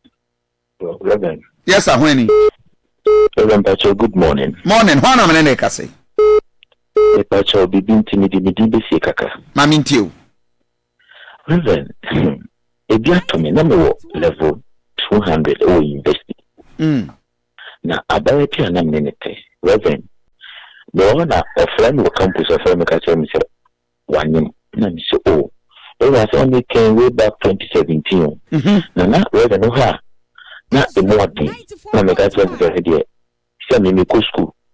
Na si awakọ nyimi ye be yan dey Reverend obi teri se man tike ke bi na ne fo dun me ba ye ma kwan e be fi me ba ya ba yi ni ho e se wotu be wotu kwan Reverend ni 2 months no want to get yi so be ware get yi be ware ama get ya ware wi last 3 years me ko yukum na me ko to abaye me shakwe yenim. Let me show you more, Reverend. Ezra, yes, 2 months more again. If I catch him, say, "I can't be." I minute. Hey, I got a comma. Reverend, you say, you know, Ghana or the command, no, so you Pentecost either. Hey, Omalama, Chay. Ikuku anana machaka. Ai, Reverend, o Pentecost either. Na ede mi abresha ba. Reverend, uti say Pentecost either according to them. Also ni da ba ko pe. Ito ni da ba ko pe ha ni no. E ba ye no, eni ngwase be re. Na eda nsusuro so obekasa ni tiri hu. Inti eni ngwase ni nti na so fa so ye de. E di ye ge no wade. Iti oni gani da ba ko no de oni ka chere so oni nti no e da no pese di da be no de 45 years no adi akwane nti say se me de e je wa ko hu ba na onam e za ba sa akora hu na akora no ba wo nche o nti we ye me pesa ko ji me ba how akora na di vie say 2017 and 2025 Ezra 94.1 FM 8 years ni Samai adie ne hu hello good morning. Yes, good morning. Yeah, morning. Good morning. Yes, sir. When? Yes, sir. No family take a caravan. My into. Well, after we and some baby crown, many will be tonight. Now, for the woman in to come in some show. Well, many that's about 7 months or 8 months. And I mean, saying that. Well, then, so I need no whole papa me a benia who being controls and over. We could share guide to a sacred one day, no share the for the aga and the best or say about. Into a dilemma guy, what is minimum fire and 2 meters, no 1 month for me. So the Muja they were before you day Muja. A quiet man is the man my fashion on or gun and the Nukuno. Oh, only Nukuno. Now, by chance, what's your name, Krunida? Then I would be the minimum. When you said that was a Monsieur Mona or Nene Papa and again in them. Now could pure almost now, Qualay, Papa and Bessino. Seriously, and then last summer, what is it? 94.1 FM. But he couldn't have watched me. I have the call. Okay, but that's young fellows to call us near wrap up. Good morning. Hello, good morning. Yeah, Winnie. Macho Center. I'm into you. Who free? Macho Moyana. I ain't fine. Oh, you know for. You know for I know I ain't fine. I know I could see you also. Okay, I'm into you. 94.1. That topic radio. Mokaza Makawa, Madevete. That's also what Bobby go crash or. Macho say. What Bobby go crash or. I go ahead, guy, pal. Madame Fubia, Menano, not Menano, right? Or I'm in kind of short. On no banner. I said 1 week. The following I could reach no about saying you are not in the boy said the camp for Aqua on in the jai. Oh, and you're for a year, you're not getting him 2 months. Now, all kind of things, or the best of 1 week. And this I don't know the first month the brain. Okay, Yemfa last caller, but right, Yemfa, like if we can have a last caller. Good morning, Winnie. Hello? Yeah, one I'm in an saying. Yeah, good morning, one I'm in an saying. Hello, good morning. Yes, good morning. Yeah, morning. One I'm in an saying. Minister, Mammy Tio. Me moody to the Quasam. The Senator, Manili be for of a bomber, my niece or name. And I'm a jit home, not a catcher to say near mine a day. In fact, into Onya would tell mammy. And also what yaki. It did 3 months, not make it again in your wedding. And I may say, ah. Then you get only minimina or your wedding, oh baby. Ah, I used to say one after one in my now, me bano. I'm a what 2 need or 2 need you know. A bear 2 years in the one my not saying guy, or more you know. I don't make a chance to say one in a judge on family, mamma. Also on family, mamma. It should be a margin class and can remember about the who is a food. And it's a most of the same way. Now, so now, Ennin and Casa of NT. Why on this one? Okay. So, I didn't know you're serious.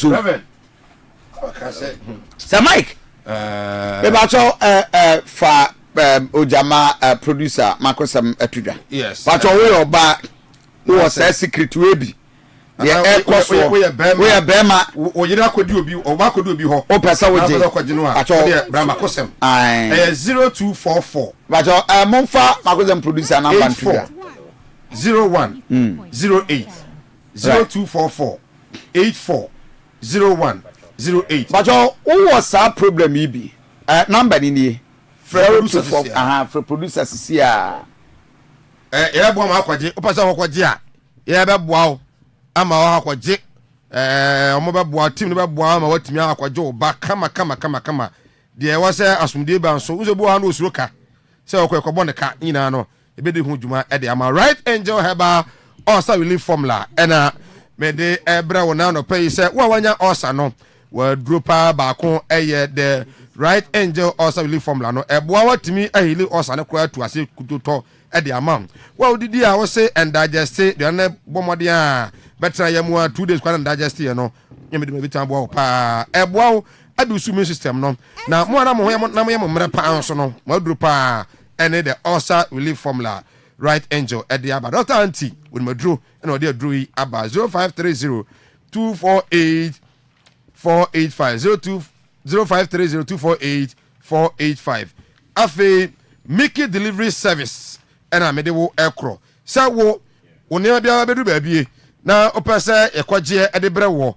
ana sa de ma na obie na unya da je na pese ye beje e komodi bakro no ye be ne kama e de amount e bia wo bia no ye de beko so de ma ye no ano sa na be deliver no pepe so de ama emirete mu na ye tumi nso no e de dipakwa de akoma no ana wa de e de abrew se no so pa se o my Ghana kropo kumase mu Asante mantamu ne wo be bia kumase de e be deliver no e de amount NY Sports Shop no so no just ahodo nyina yeton bi wo ho se eye Chelsea, Manchester, Barcelona, Kotoko and afi never say die has a folk justice nyano you be wo ho footballs ahodo afi volleyballs, netballs, tennis equipment nyano ubenya bi e wo NY Sports Shop ya so ye no e kumase what the free 0534 332598 0534 332598 na yenso yenye wo so Cement Vital Herbal Mixture and Capsules ya gan ya numbom adroi entafo ya de mixture no na no capsules no enti uto wakoja ba ko wa ha ho pa adwuma edie ndie be ma ne oba watenka wo fom be ma bib ya adwuma wo mpem na yire be bo adwuma no a so wontigi da bi o so tumi tiatenka mo atenka enye emra soro na afi emwo eye Cement Vital na benya bi anom sanso na no mpem erew no mpemu yo pa siatika usisi na ya ya ma na mema nyina no mpedro ibi ento ubo so anu waje mu be ma no ebremu a 3 minutes na wa no oda ho brim ma ya no so de omu hia more hours omode ya na pedro ibi nom na afi intimi mu wa mo menses no science say 3 minutes eno aye ina Reverend se wa boka pa ono boka yes 3 minutes eno aye ina Reverend ono boka 3 minutes how many seconds se ono boka 120 seconds kumpama gay asra se kumpa and top pressure will be a ukruma 3 minutes eh enough 3 minutes there na enyu 3 minutes here enough 3 minutes there enyu eh go trade enye for what time sanya man go trade enye poor men with long time training one na go trade enyu number 0244 718 557 0244 718 557 Majwa Fabi Brana. Yatwa so I divine garlic and divine Ghana capsules one makache a heart attack, stroke, hypertension, which are prosperity and acid diabetes. And Nupa Bedra so a ni pediano to Yadia would doing in say why infections at now so chest, syphilis, white go no nina divine garlic and divine capsules be do a Jinamusa kind of Shannon song. Say and Ray, ye told me and Bobo na fe, we share a num the year, a 2 Yadia in Asante. Kuma say herbal shop I would doing na ubenya bino to me at of fraying 0530 172 086 172-086. Fantasia, I see her relaxer. Enkwa, ye do one dance here, Cassia no any SCS or bar, who fano, Ebadam Shrunkwa, Fantasia. Be one product in everywhere, John my soul. My NCSC and Pedian CSC, Redianu Suye, and Capamra, who now chamwa, Yasechi and Yasho, be Mama Sonia Dama, and what this and couparing the pay, I bet John my so cosmetic shop will be a more Remu, Nakopani to do a moon in the barco at Tofrayen 0207 677 752 Accra 0302-668-420. Yatwa Soria Kwejaba Isona ene ye Jubeti Shronkwa Ezra Radio Ezra TV yadi ato ama we ya kwenya kese pa entrefie emobi ankomma metofi Asante chire so be padwuma na Ezra ma wadwuma so so ane ye boa ma marketing side nso watimi atumpon ho wo diploma wo HND and as first degree with them the yan so be send wo CV I'm a head of sales and marketing 0249 337 090 0249 337 090 na fi bibia etimi akoso wano sofo reko herbal center eho ene ye kwakwaji enupa na wode reko herbal mixture na bedwa mai so general well-being hunam no nipadua ne nkoyie sisi yade wo so menstruation no makoko pressure ne nyina eye reko herbal mixture edura ya wo wadwuma no eno na nemi di ho adanse edi ama won dodo mu ubenya bi ewo promise herbal wa repa pulsac herbal emrom afe apidank herbal emrom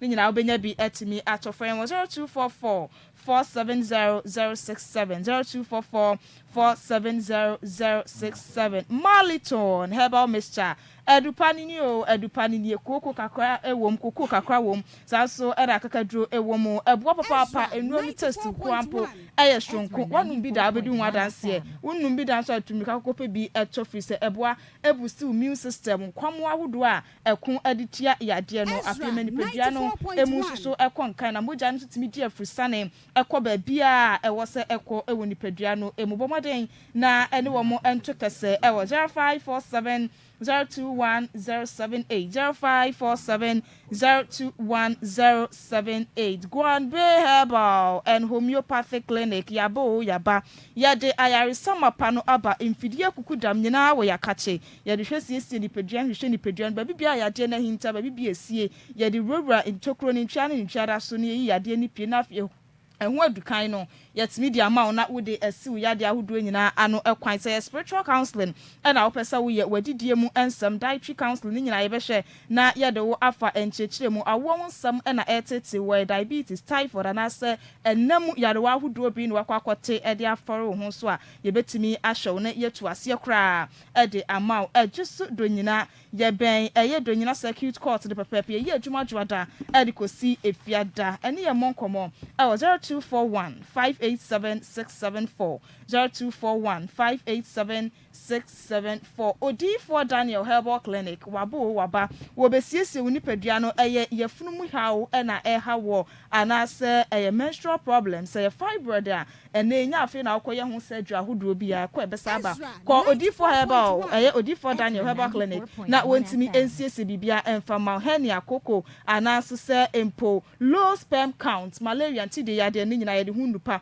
aba eba no sunsumu so a ye Odi4 Herbal soap ni bi ewa Jamai's blessing oil eno ani enhira oil no a eboa ebiebie punu bia emu ato bibibia ye wo se etimi boama hunhum nsam empunto etimi gina brane no ye behwe ne yetu ho ana mokwan hwonkoso ade ama okuma se asante bekwaye eho na chese obehu ya temuda junction de so a ya ye ben health insurance office for 0249 087988 087988 afi pap mesha ewa Jamai so edupa ya eboa yade bia stomach ulcer, duodenal ulcer, heartburns, and also diarrhea. Se udidi kakra bia na wame ni nyina adrowe adra etimi ehwe esi ni nyina anokwan edema opebi bobo na nom na si dada musibrani apomde mapa na ye na watimi akonyuma shop bibi ede abafie 0542 397057 0542 397057.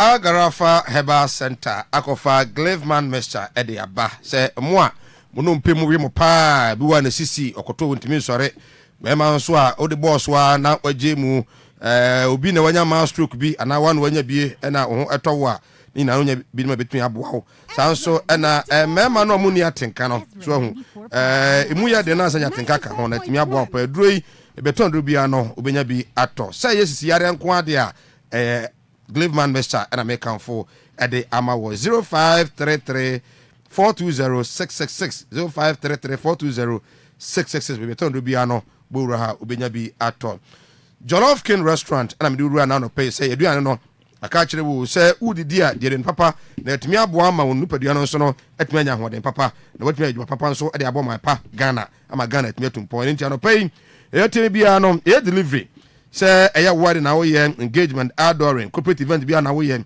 na pese area papa de ma wo benya bi e de ama wo sanso na nkrankra bia nso e bia na wo yiri tu kwan pese stew be show fridge mu ye nkwan ben wo ye emu bi e de bre wo nso be ne kama e de ama wo na say jollof rice and fried rice chicken gizzard sausage and goat meat e de kan ho na nso watimi atibia de atede abo techere ma dadada de na Jollof King na meka from ya so ye no edoso e wa sentiment ekropo kumasi mu krofrom aye dua setafo na afi bokrum na obehu yen omode ya na frɛ yen anopa bia kosi anwumre se na jo dumyeno de ye adwuma ye Jollof King restaurant 0554 472 977 0554 472 977 frɛ ya ebenya na bia obi ade no bia bro ama wo so watimi atbi adi.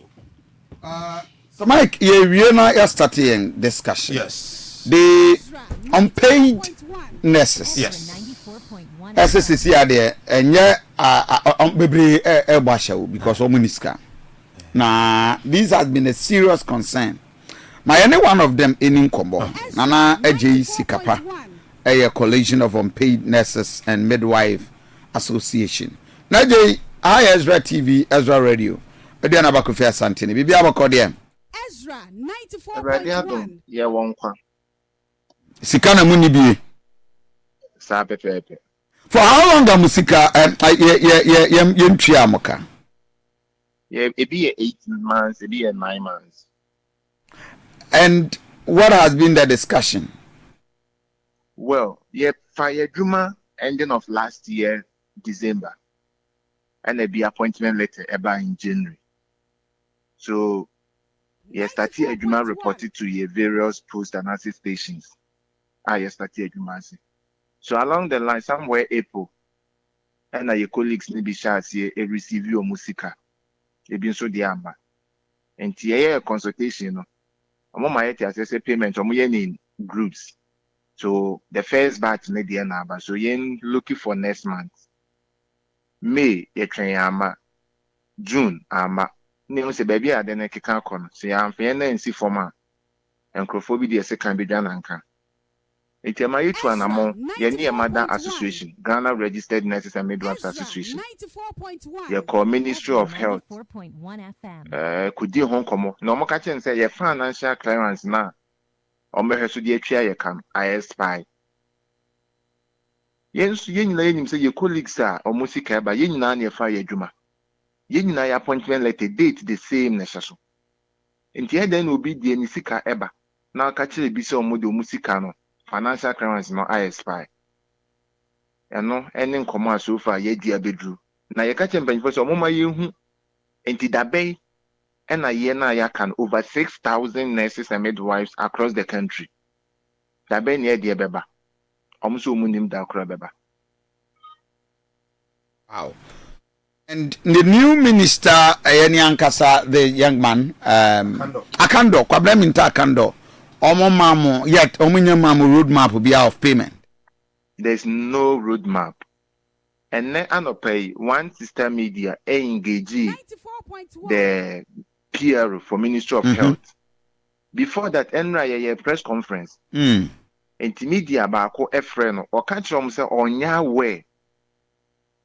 Asante nra so onya we say obi kra ye adwuma 8 months 9 months ayentwa neka as communication officer for the ministry. Now mebo 8 months now, that means that under the previous administration and mamo clearance any appointment. Is that the case? And we know by no we ni pa be saying. In all no previous government nema financial clearance of 15,200. Ama no kra no enye ni nyina na yeah, men can say you use it. Yeah, it's museum was around 13,000. So beyond the financial clearance, no more report to at post at the previous administration. And I mean to say a big report say a big assumption of duty na December 94.1 and a big year January. So depending on time our appointment letter no assumption of duty in the bebano. And actually date I'll be reported at post. Me reported January this year. My colleagues need be reported December. And January now more report to you had the because Minister we buy or also raise some concerns. Now appointment be occur put you on hold. If you man come. Yeah, they know the buy, but that time the RAS system no more. So no nurse or midwife was affected. So the controller and I found a Moses delay no if free.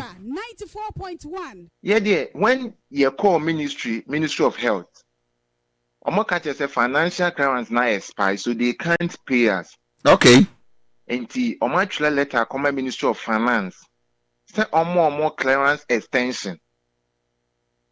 Information the Ministry of Health the 92 weeks later. And I call Ministry of Health Finance. You call initially no so money appointment or month for your juma. But omutie yesu ni how no omuni edi nkomo ka say yes. Ministry of Health actually let about some extension. But the budget does not cover us. 94. So they don't know when they're also going to get the budget now. So until so mubenya that extension, meaning say yenya yaketria for 8 months, 9 months at post.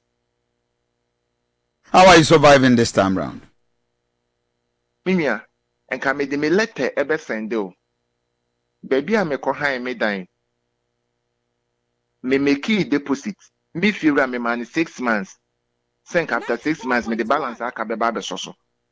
I got 1,500 Ghana cedis. Me feel me letter beginning of this month. Say nyami adma 21st of this month. Say maintain balance now. Minimum free need them. Sebi ye mubi ye overwork 12 hours. My colleagues ni be a man be a nursing mothers or more babies, a be a husbands. Imagine say the whole day who quite jumana wounded dear. How are you going to care? Better than when you're the sound mind. You didn't say you're juma. The little mistake I'll be.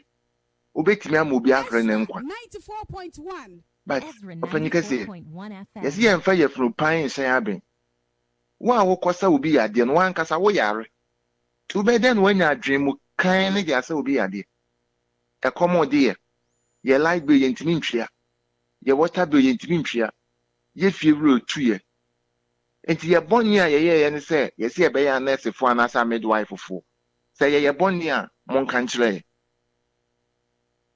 94.1. And for now, because nobody has given you a clear indication as to when to pay you. A man of pay system media back a interview Ministry of Health PR. Yes, also on your way. Obusa say, oh dear, on my timeline, it appears to be a motion kwesi brewery. The host Nibusan say, or a anti-enquisy ending of this year. Or catching so to confirm me. Because there's no budget for us. This is Adena Moye. Yeni Mother Association, Ghana Registered Nurses and Midwives Association. Association a Ghana Nurses and Midwives in the national to Sanamo. Enti ye de emrebia to one mama by no saying kusi se bosumi away nimbe ko na wie. Say anti bibia na yensan kan yesika. Yebetu ye hofo. Okay. Minia, I wish you all the best. Nana Ej Sikapa, the one of the members of Coalition of Unpaid Nurses Association, and Amotesa Yenino Aiding Komono. Right. So yes. Although my the newspapers very quickly. Nafi yen started and come out. Okay. Yes, various newspapers for today, 19th August 2025, Tuesday. Mr. T, what the Dispatch daily graphic, another Dispatch graphic, no, so now paternity crisis. Now, near can want some way in Nigeria and a home common. One so ADB about to one see, I want you show more, yeah, and the trust 25% of fathers, not biological parents, DNA reports. Yeah, just say, and also so about Martins, say, some nae, I don't see man for Prugu, and yes, yeah, watch it. And also so God is alive. Now, Sada OKATAKYIE na mu no wache se Mama Joyce Bawan so ne ra papa and na makwanhia ne atrenchem kase ye to o my Ghana ya on de wosu Dr. Omani Boama ene abusia na ye to so call Ghanaian Times the OKATAKYIE no emu a we no eye nsawam na afi so ofankọ kwantempon a eno ababeye owuame na ede wo manyimu a eno a ye bo ho nkomo pi na no ene de wo mo kire se eka ewo ho no eye $77 million na abaye obaye suafo a wono na hwe kwantempon ho nsem so nyamfo Gavins wo de atoja kire se wo matua sa aka ne ti contractor esan so dane ni ntina wakọ ni dwuma so na afi wa hwe ama bibia nso atimi aye kama wo hono mu a eno enya asem kuma na Ghana mampani Excellency John Dramani Mahama de aseda sempremu ni mu rempemo siedo eko ama Ghana manyina se yegina achichina pa na eye atrenchem kese eto o ma yenyina etimi ka bo mu na etitiri nwotwe no yetimi esie wo mu fefefe ma bibia nso so etimi eye kama ewo hono mtiwei eye Ghanaian Times da obakata ne so ne nsem bia wode aba enonom na yetwa so ni akọ daily guide da ubokata no emo na was government receives over 200 prophecies 80% of no use we now no ya ka say yamfa nkom semra no o many over 200 o ma edit so my review they have reviewed 80% 8180 ya winya ya go vueje ko na ebi mo ka say English ya ga go ahead here na mo say ehun because tio say a spiritual man say a spiritual thing and a physical man a review every young grad make better so they bet me a channel you are a spiritual man oh my god because tio Ghana wo ye hu ani go so for to be the cancer no e bia ka so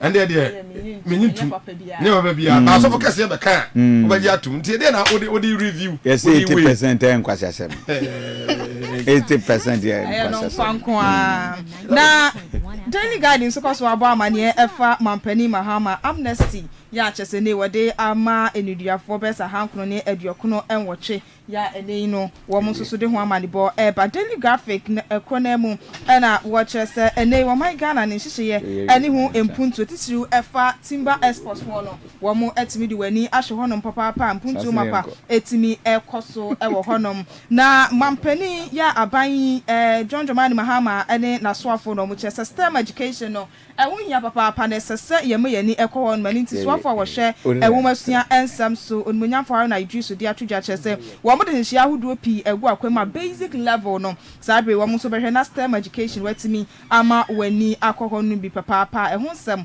ensoso yede esomo ene anopai ewo dwumadie no eso yemfa hey na afei so we are good to go and my yemfa yenkomo twetwe emfrase ma anopai it's just about 5 minutes ahead 9 o'clock Ezra TV Ezra Radio what Aduanaba and of course Sir Mike senior in free and commerce na you hear how things are going and right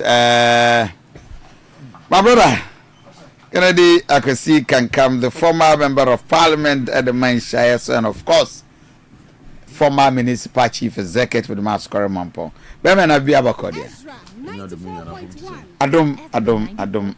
Na yeah, the longest 7 yeah, regional officer from constituency youth organizer, regional organizer, regional youth organizer. I think yeah, these are the 3 positions and yeah, from constituency. Deputy constituency organizer, youth organizer, constituency organizer. Yeah. Regional youth organizer. Yeah. Regional organizer. Okay. Wow. I mean, but you've tried. You've tried. You've tried. You've done your Asante region. I think. Yeah, I know, but I'm looking at this man. Most secretary was so free. Sam Kudu. That's one also several chair. Or 3 times. Yeah, me na 4 times. Yeah, 3 times. Because Sam Kudu so ran a chair and I was like, wow. He was such also a lovely man. I will free more. First I don't so the longest aid to Kwadaso Municipal Chief Executive. Yeah, we are. Yes. I like this name. Yes. I like the title. The longest. The longest. Yes. 7 yes, 7 8. What I so to say? Yes, I don't. I don't sure who's a Jenny for site or Menshia Yeah, the somebody be as well. Man, she say this land is not for sale. Maybe sir. Me shall logo and that's all. And things that a lot of things have gone on in relation to this. It is that a general for the defy more than my Musi. Debbie, defy order. Men person mechanism defy order. Na the TNS say nipa bi aswedding. Hence I'm aswedding to defy order. Because when the chairman and the MC are different opposite end. You see, what is the interest of the chairman in this particular issue? The interest of the chairman is for and the party. Issue we say very very dicey. And from where I sit as someone who is somehow very close to their corridors now. So much here. But the mechanic say, and to the best of my knowledge, there is an emergency meeting to discuss and finalize on this issue at RCC. I'm sure say and that's how they were checked because I thought Nanka last 2 weeks. I'm not okay na sa breaching. I agree. Because out some Wednesday be in ko and that in man. Yes, I will na issue unfortunately. Right. Very very unfortunate. Into and last weekend so na dey to penny for no kwan. Into and na nyame adom a ho nsensem na penny I see. So that we finalize about your father, right? Yes. Oh, how many children? Oh, my father said one. One. Oh, my father said one. That means you are not sure. My father is sure. Syria or my say? Official ma. Yeah. 5. Okay. Adopted ones and. That's great. So, 1 out of every 4 fathers are not parents of are not biological parent of the perceived so in the nutshell about 25% of parents of fathers are not biological fathers. I think so. And said I knew because there's something but I feel that technology okay. A lot of issues has happened in terms of this one. We are born in ourselves for in ourselves for 94.1. Depending on who now you're for numbers of the assembly. The assembly no. To your buyer per coin. Me mama no papa we won and ngo. Oh the machine. But say obi ho and I been so on a California prima for na do. You want no then always scanning or no kra na wan na we okay. As far as the ba e your titiri or na so the for ba ne there. Only problem. When you me no we no am come was am na said that news to me. I ade aye hu. But if quick one. I don't know yeah Thanksgiving services I could see. Yeah. The more you are DBC, although when you say Quemudia, but in Quemusa, if you are independence were deeper dominant tower, Dana, do mobile casket in the BCC one. Now, they had never called a child military cemetery good run any panel and reduce by 1/5. So, yeah. Last however, you can just more and yes, some bush you have 1 car. If you don't move through 110 to cross to sing and those was Panon Quasi. Get a tent. I want to reality in a setting in, yeah. Because so people will come and mourn you, but the square, the crowd was massive. The coach child don't reduce. After the we are kona kabusia for no kwa busia for no so bia e be ka yire ne mma na after the come kwa na mo shabo ko dem na after the e pompa bonta obachi sure pompa bonta obachi ana mo na mo kan sem bi libre mo so mo history na mo ka ya mo kwa chire kakra na zia me ko Alimina Beach Alimina Castle na me ko Cape Coast Castle so ma ko na about this time na me nyina betem ko rade more church no ya more amonka hisu more ya na because the missionaries nearby. Missionaries before the church came up. Where was the church situated? Why have we cut that portion out? Say the church was was built on top of the dungeons. Okay. I'm on count now. Man, who is the same net here and Sakarayaba. Now, what they are the basic education missionaries in the buy. The first church in the country was built on a baby Elmina Beach. Baby, I did slaves in the slaves in a form na sorry so. In person about sorry by the second church you see a Cape Coast Castle, no slaves in the form. The door of no return, gate of no return. I see that's sorry so. So you can imagine the kind of Aswara no moya was out on that time. And go for more, a be more chef from be willing and say for one, who take the treatment and I in Chad and Yadi be an Aswani. And to me, he said, through boy, but the one thing I saw about the no more talking about the inhuman treatment. I will hold my. Yep. Now for the most of cabro for now, better now moment tibro for acting. So it's the same thing I must repeat. Yeah. As I make a say, yeah. The same thing. So almost start to say Elimina Beach Resort for the Elimina Castle for the Cape Coast Castle. No more we in charge of those. A year you know. Almost no one can once a year. Almost come before so Becambro for crash rabro for no. Somebody should also be alongside speaking the language and conform to Tiasse. Because a different people from all walk of life never you know. And yadia you become once and back of it. A serious. Sure. A serious for my and come once. And I'm asking back one. Yeah. Now what you did me to young so cry men's and some so I may pass a candidate church or no so yeah. Prisoners now. I must say president. A pardon woman. Yeah, it's a major topic for discussion. No, a major topic for discussion. A major topic for discussion. So, I wish we even take that on and sacrally. Yeah. So, my started the issues on board. President granted over 998 amnesty. Then, Pokuya saying we told over 77 million released for constructions to begin. 9 months given. The question I keep asking is a Ghana. And we pretend to fixing it because a tour project is soon been by and a tour swan yes going back. We will not even have spent that. Several projects are baby by a transfer ferry in here. All because I might be by the kind of another I might buy a train I Kuku Road forensic audit and the Kuku Road Nina about 80% were not done. And this is where we are. Beyond the demonstration near the other things I push releases. Where do we go as a country? Mami Chuado. Reverend. Yeah. Mami Father, you have just Mame okay, we would dear Mami. Senior we are near Kofi first commercial. Mami Chuado for Quadaso Municipal Assembly workers in at least for the next 10 minutes. Yes, and of course Mami Chuado boss the MC Honorable Eric Asimi.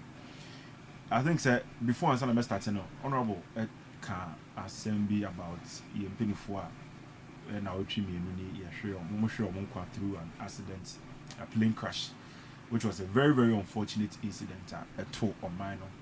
But baby, a hamene say Kofi, especially from opposition, they are trying to use that as a tool to say young mining in total. Cry, do most like a mining in Nanki, inclusive any idea. But you also to say there are some people who are doing this legally. Yes, small scale miners or more farmer coins so a year omeduma.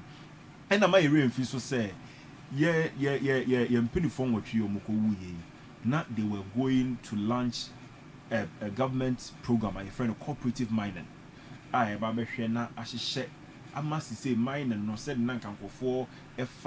Koti kwan so ye no enka enye sa ne mum ye beye no kwan papa so a ebeboa ye hwe gold board and the Ghana sika some do ye ni nyina no much of it is dependent on gold board e ba ye ni sedia yayama and ye gold e ton ne ye gold fa fi o man mu ko nyina no.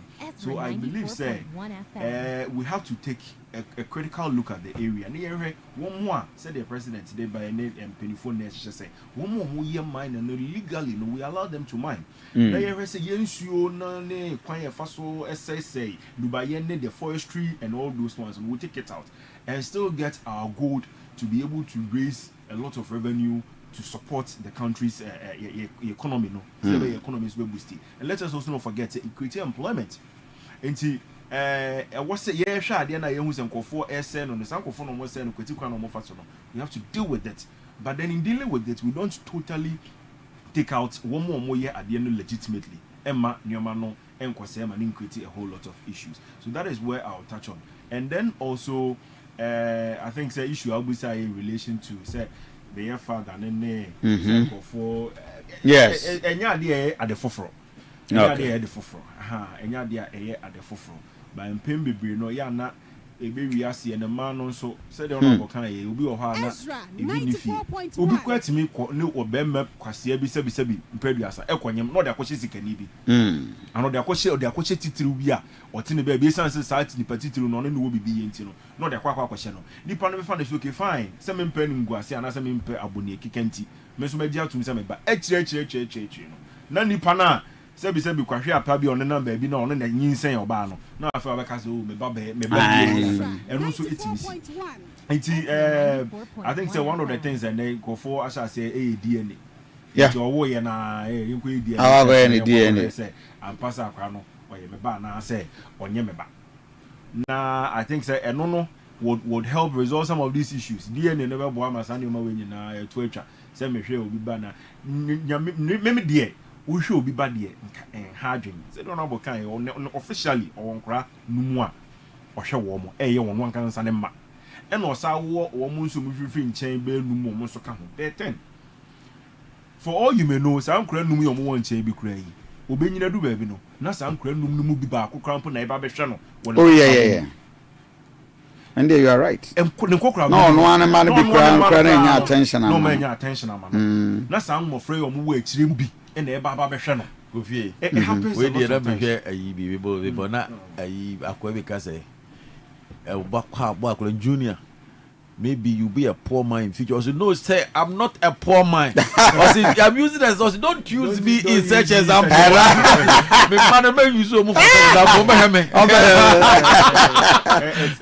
love that. Also, I would not be a poor man. Meaning penny be or adopt your crabbies. I do baby na crown. Adopted child. Or adopt a crown crab. Do baby. I feel a crown crab. Son, the papa yeah. Yeah. What I say, and they do baby no. Now papa ne mana could be a brooch or could be a quantity human who any hammer. Papa adoption. On and there, what papa Numa or share, yeah, what papa any idea. So a lot of times when the sound cry, yeah, will be adopted or show money now. They come a long way to help us. And Sebi, and you will from Baquanoba, and then you in your Oma, me Banquanunia, which me for doing so a but say Bayana, so Behena, a chileno before for a seminar, me banon in this animal. I think that the DNA would be a best way to resolve some of these issues. Moving straight to issue now, Reverend, may tackle the issue of Pokwasi touching because me a civil engineer, I understand some of these issues very well when it comes to construction. In Timester Tefrio, then I zoom into the president pardoning the prisoners. Reverend, say Ghana haye ya kamia koyese abribia when it has to do with infrastructure, especially road. Abayan den saka na ofri soa. The next government beba no. Na waja man deteriorate to a pointer. Afeni ye be ko ho a yes kase ye ba ye biom no. Na sika ye de be ko ho no na esom. A typical example, enye say me policies of equalization. Emra NDC fra aban mu MPP baye. So obeka Reverend Koko roads and akwan bebrea NDC aban ne saka ye. His Excellency Nana Akufo-Addo say oye auditing. It took us 2.5 years near auditing. 2.5 years near auditing. And on the fast so Emma contractors lose musika Emma fast me collapse banks because contractors be break free banks. And no more the yes project e wo mayimu. Oba instead of you to continue the project, continue now auditing on what omonye project and but we are auditing. See the baby sika bia ka we can be out to contractor no. We are auditing ni we are be hu say there be sika ni kwan ka wutua e kwan no kwan bia na nke 20 km but ne certificate no raise in 30 km ne san yamani nyina no. You could deduct all those things from it, but it took the country 2.5 years. See the year auditing. Ye wi achi no na ne Koko road na anwenwe ne se.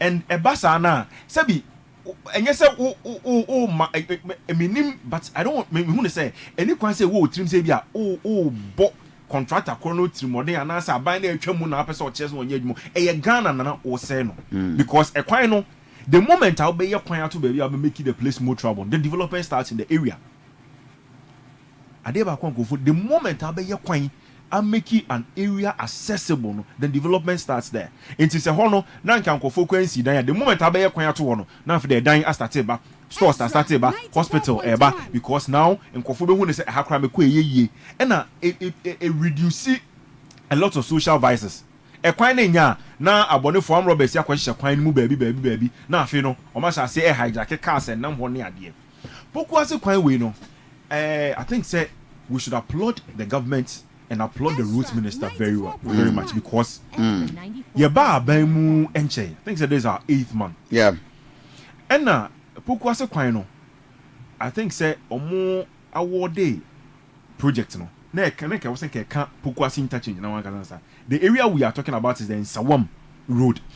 It is a what we used to Accra Kwan pa very well. Otra Nsawam ho ko tra masamana from Pukwase ekwakusi of Ankone de eye. E ho kwan no o maye interchange ne ye ba ho ni na o maye but eba Nsawam side ho no na e ho no e kwan na say they decided say e was so ye award contract no. To the best of my knowledge. Ena mimi nyansam a enka bra ya award Pukwase no na was like ya award that stretch nyina e ka ho preko and package it as one contract entinka contractor no any consultant na no komo sa kwan no so no mo ye interchange wie no mo ye Pukwase ho ne ba ye na they should have continued because ye wie Pukwase no so obi o use sa kwan no bia be di madanse a right after Pukwase entering Amasama no na traffic na start build up because near ye Pukwase no dual carriage ama kwan na dem but unya tra Pukwase enim kakra bia then you come back to sa lane na akwa say one lane na hona say no na traffic na build up whereas if we had packaged the work as one ka contractor no betimi aye ni nyina awie but then again ya ba aban mu no na e was say ye hwe what was left behind where they ended or they stopped for us to be able to make progress with it inti roads minister omoko take inventory ehu apan ye wo man ni mu the major ones the minor ones at what level was na kwan na drew contract and what is the contractual arrangement the entire make us more abaso no so say oba ye no wanye na adwen say or terminate the contract between government and that particular contractor say the ehu baby atwam no what they do was that they had to review the documents now the year adwuma no and it's very important say e be hwe na ehu say okay e kwan no ya award ye no ebi akwan no na etisei ye betimi de bia ka ho ana Reverend Okai said in the year 2012 up to 2014 and then 16 mo abra na NDC aban free so ani award awoshi Pukwase kwan na ye dualization ni nyina no MPP aban ba ye no na the original interchange construction no na nke 3 tier Pukwase no na nke 3 tier under the NDC government nke 3 tier MPP bas no so hwe no se dey bi ebia ekwan ne 3 tier no ye de ba akoka ho na ebe ye betimi aboa nti na yenye no 4 ena ma Pukwase interchange no ebe ye 4 tier interchange no so when you come into government you have to review all these things now what I say ebia kwan no kra ye ne senke ebia ka ebe ye 3 lane but considering the volume of traffic is the eba kwan no so Reverend him say Kumasi Accra road no one of the most busiest road in the country no of course the volume of traffic any cargo nam kwan no so Burkina Faso you see a port ho no mu nyina befa Kumasi Echo and so uba no se wo hwe ebia 3 years ago and 4 years ago volume of traffic and ho kwan no so no any cargo no ebia na eyesei but ye ko ye nimu no ebia sisi na increase by this percentage it kwan no specification na ye de ye kwan no se na nka ebia ye kwan no the asphalt thickness na ebia fa na se ebia be 9 inches and se ebia 6 inches we have to increase it see the better we can increase the lifespan of the road all sanioma we now would have to be done before you move back to say that you are going back to the road to do any construction of the work on the road if within 7 to 8 months abana timi ahwe sanema we nyina area roads minister ahwe contract no ema so tie roads minister emra ye and meet the press na o kan say no contract ye de mawa we are giving you a time your timelines that contract no where was away. So when metia yentua ne be ma because and to down so no contractors now so e to down maybe no make delay contract no ho no mo ye ho na e de ka bebre aban. Meanwhile nanka obitima contract no in this definite term. Into no your Rose Minister as an architect and a professional one of that nature. I review contract now construction be a cost of my immobiliano. It is being monitored closely. Your amount timeline. Ya catch yourself say ni sika was you actually now. Ya pesi can go. Say be buy no. None your mamu and yes sir. We have to raise monies. We have to make sure we get money because contract and free site no. When free site I want to pay. Free site because there was no money to continue the construction. So we have to make sure say yenye sika no. Nya mencha de ene yenye sika no. E kwan no ye be ye nia ye niye. I make sure say volume of traffic cargo nam so.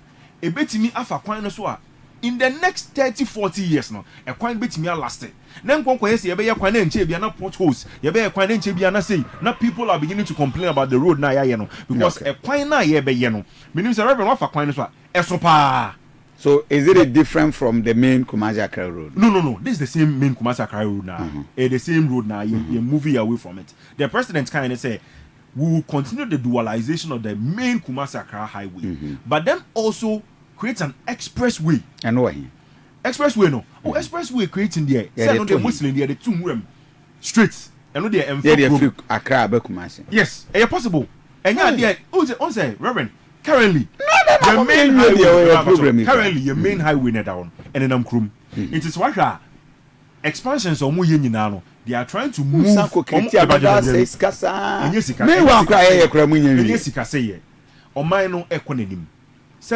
Kumasi and crime. Any crime say take you be 6 hours. So the bedroom Kumasi and crime. It's supposed to be a very short distance. So wait to me Akwaba within a day. And one of them for be cancer was it for is will be a person of phone because they're sort of fan of crowd. I come here it will be a person of a form no so a form no soon. And we have to advance the country in such a way. Say, I mean, Togo, Cote d'Ivoire, they have expressways. Meanwhile, GDP no GDP. So, it's why can't we have expressway between two major cities in the country?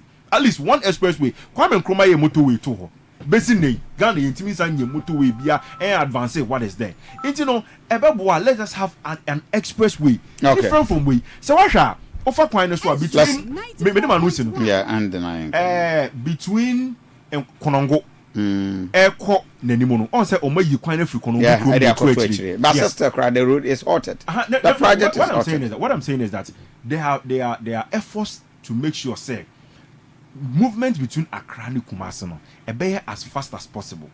Meme de ade ba kwa nka mesre mampani so de nani be ko ho pa ye railway lines. See de be ya enke be move because e kwan ne say ye nyina ye cargo na nam kwan no so. Ye so so na bo use kwan no eyi for Burkina for cars na ya na ebu ebedru Anwaga junction na yi. Omo car no etire no ties no axle axles no etire no ko bi wa na be 18.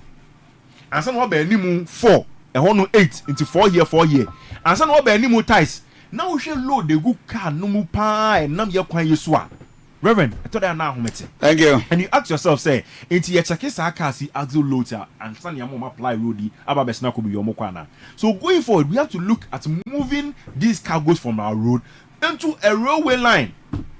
Now say mommy your feasibility studies be trying to track your railway line utra e joso kakra e kokonongwa your railway line in been nam for dance. Yeah. Even edum heya de kra ewo yi mase heya Reverend they are men kan ko for ya peace that is she asasene da railway line I say anyway but maybe a chamu me okumas na nkofo de train e free mia ejoso fetch ejoso bebe ebedru keyeti ha ebe yiniomagu intimate mampani going forward we have to also look at revamping our railway system. That is the best of suggestion you can ever give as a Ghanaian because I have always pushed for this. 22 minutes past 9 therefore ansana senior Kennedy Akwesi Kambebe muno just 1 minute for a quick commercial break. We will be right back. A section in time in his administration or opportunity to grant amnesty into first time offenders.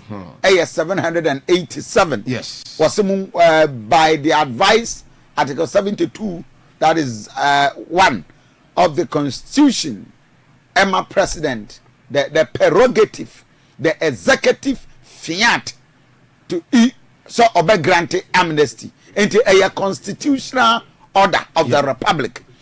And he will show mercy unto him. Mercy is deserved. Yes. And you know, a good news, mom, because prisons in a congested. Exactly. Ghana, your prisons are congested. Exactly. But my concern is, dear Nasafwe Eba Bontin. Yeah, but how are we going to handle them? What you say? Yes, but Bebre Honswa, according to research, Bebre ye woman do one say boni ekum. I say omoba ye nyomuntum tieu. Ye no communities no society no ye nyomuntum back say they have been reformed. Into oba abusu ofiri mu kwasa na ya reject no.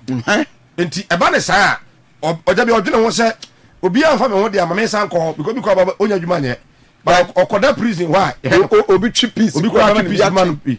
So enti sayantimi ama rehabilitation centers no and the counselors anya dwuma ye dia because put him say last week Friday Muntaka Mubarak. Yeah.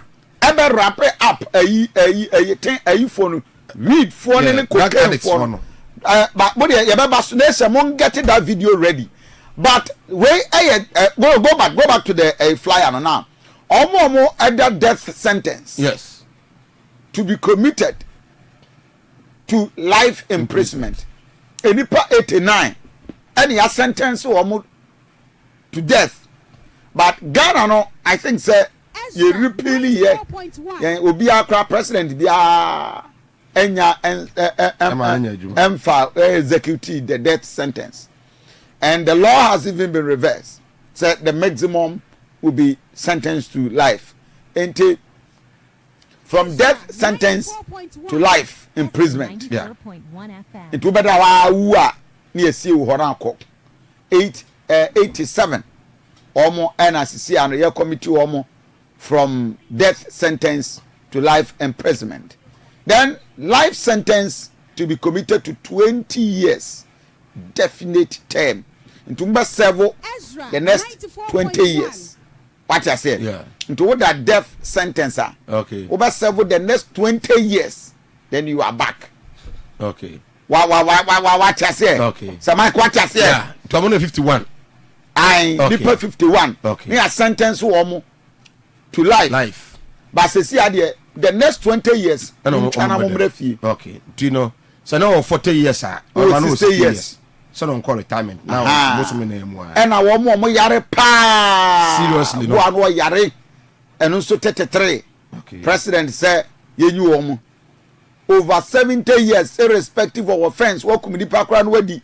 What you have feared your son? Yeah. With them one. Would you say 70 years? I will be one. I teacher say, I don't know. You do have a few. So we are saying, 36. And now one more. One more no four. One more no four. Okay. What I say? Okay. Almost so me you. I just saw wow. One more. Then you have petitions. One more month for Asada the petition ako. Say which we believe Agrada and have a petition. Akwawi bank near Ato Asian. Is that Asian? Good. Atuasian, not Atoforsen. Atuasian. Did you read my left force in your finance? Atuasian. Yes, beige capital. Manfo say Nchirimu Abba said they are not part of it. What I say? Okay. But until that day, now Sanka Agrada find herself in two of these categories. First time offender. Yes. Agrada is a first time offender. First time offender. Yes. Okay, by law, yes. Yes, or a first time offender. And Agrada is seriously sick. Wanna catch it? Oh, Agrada yare. Wanna catch it? Agrada yare. agrada obekom kura na ho fa no enti for me that's what we are so be ayare say my could we nyare o say we tu kuro me bi o me nyare me pa to be ayare say yare de o yare ho beto ba ono de na ho nto no kum wo boa so enti you are fine pa for me na ya say 341 and one penny no ano e de akọ 998 na nko de tu no ka ho na nka ye 1000 prekwa say na nka you but I think say a good news. 990. Enipa ebe pay 1014. But with the prisons out of a total of 1014 recommended. Oh, okay. And now a very say life sentence to be commuted to 20 years. Definite term 51. No, ni aka. Ni aka ho and 1000. And so the prison till you the prison service I recommend nipa 1014 and a man president to grant amnesty. And a president nan kasa ye ni hwehwemu o ma committee yo hwehwemu no say out of the 1014 no recommended me grante emu 998. Okay. Ente de aka no yentim free mu hwe onimuto no ono ne ade ni gina toro no anu o kura ne se kosua dandan ne se bofrakuma ne kusa ne se bode ayede atuja so Kofi kasa right so for Ekoya Samba is just about 29 minutes past 9 huh? Ezra TV Ezra Radio midi Aduanaba Kofi Asante Ennin by the special grace of God a Methodist suffer so you can call me the Reverend Daniel Kofi Asante Ennin. Minia Canada Kosi can come our ha. Minia, I mean, no take. 94.1 FM. Amnesty na Mosi and Yama. I wish that the details of the people that they've given the amnesty to. Okay, so the I mean, it's a breakdown. Okay, the category. It will be a petty. Also, will be a petty offenses. Minor offenses, first time offenders. And suppose the first time offender in which crime? Oh, in that detail. What do you say? Maybe the as I said, no, people may think say it be a small me it be a mere heartless, but I may opinion. And they are me found. Only prison officer no Casanoa a Kazai Ubioa ne bonny away normal stealing. Normal stealing. Meme dear, say me if I have my way, say yeah, my amnesty. Obia wako we are dear. Any guys here movie amnesty. Yeah. Stealing. Chrono. One say obiti na ye ka. But makoye adwuma maboka ya bechime. Ya de makro manya schedule ya daily me. What do you say? Ebia ntokwa mu no ebia mantimi ehuma asem ka. Makobo obi ebia opira no. Mo de meche no. Ya hwe ye no ye de meko eno de ye normal de meka ati ase. Ebia road offenses me kaka ebia makoye mistake me kwa ya bia fine me manya schedule ya de makoto. Eno ye different. Mo de meche no. Ebia akwantu obi na meko ana me krata sembia nyeye na obi ko fa krata sembi di bae so na me no ana ye de abeche me say offense ye de makotum eno nye problem problem but nye problem bia so eno nyina no de ati say asembia nye but say obi ko wie obi ade Paul de meche no say what we say na so obi o de conformal so da ana ye ka say obi ye kronfo a ma office ye no o say obi awie obi ade ababusu nyina fo mpanyo sure yetimi de busu ya pade so mo bi bakagitia ye mfa nko baabi obi timi gin kagitia obi timi bona po gin nyoma ni nyina e ma busu ane bofom obi wo wa akron nu nti school antumi anko bi da obi wo wa akron nu nti ne maami yarea sika de koma na se mfa nko hwe ne maami kronfo bi ehia ne kwan mu agisika no ne maami ewu ne papa wu abofom so na meche no krono ama bi ma ye nyanka krono ama bi ma ye wisia krono ase nipa ne bi etibe de never no way say ma amnesty I may support say yem fan chakron for da and no dear no matter how obedi 200 years kwa no be wu a ongu oyare ongu on pro ho no sympathy no masa Kofi se binya wa ana bia ye ka kronfo asema wo si enya masa media kronfo masa medical can one of these days masa makana hada say me kronfo if I catch you in the middle of say me share kronobom a na me kuto twa me kun me frɛ police for me chewo asema me ka tia se se bia me ka se ehie obi kro no bom ya me kosa bia in the middle of the way na obi de etua be simi so na me kuto twa na me too powerful say na I'll kill the person I'll not even demobilize the person I'll kill the person etuo no mu aboba wo tuo no nya me yegu ni so akuno me empty the barrel of my gun this say bia me hosa me fie me was or be wa so obi aba me fie mu yesi wa chi no na me hunu maso mu kra me kutotua me kun me kuta aba me babu po wa ko be me kun within my boss o say me church say in the process o enye say bia say we a suspect or na my akwache na say bia hwe kronfo bia hu no o de o 3 centi abecho na o a suspect eno no de wuntimi nka say bia na betima ba say e twantro na atuni pa na so covid make ka say sure but in the process o ti ufie bia o studio ha ya na obi de etwa be wura studio ha in the process I was move from sika nyina mra na me yebokoboko nyami tuo na me jano ba ko demobilize na I was me three police ni ma police me fa nko in the process masa I won't waste my time on such people etime de obi ya chew kronfo ya timi aso mu ya chew ya nyete say entwato so de me de me hu moboda never ubewura me pin kura na say o ya chewa there is no petitive ni small thief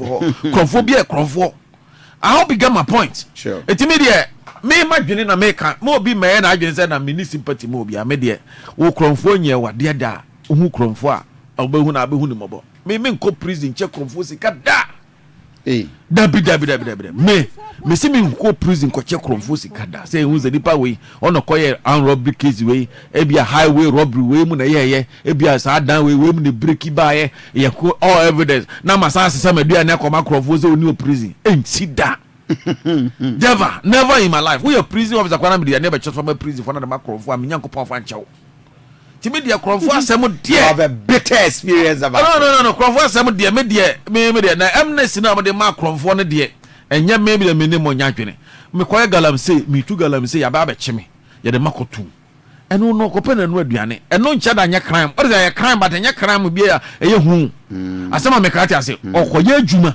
but adwuma na okoye na adwuma bi ye wu adwuma okoye na asema ba eho oh these people no de ade bia obetimi aspel wo mu one me chene bia me ni obi exchange verbal assault ne abeche me mantimi anya ne eno de asema me ka no say on say no bi wo crime bi wo ana say bi wo odamu because ba say pan say mani tua say wo ye kromfo massa the country should look at it again. Well, suspect ebia ebehwe no ya ko review I was nya ono on say dey etimi investigations no this person is a victim of circumstance. Those people you can forget about them but say ya chi obi mote obi muti say atai ya ko yesofo enti yenya atai pa onye Roman father dey make at atai opa onye pope on me choro pa onye saint.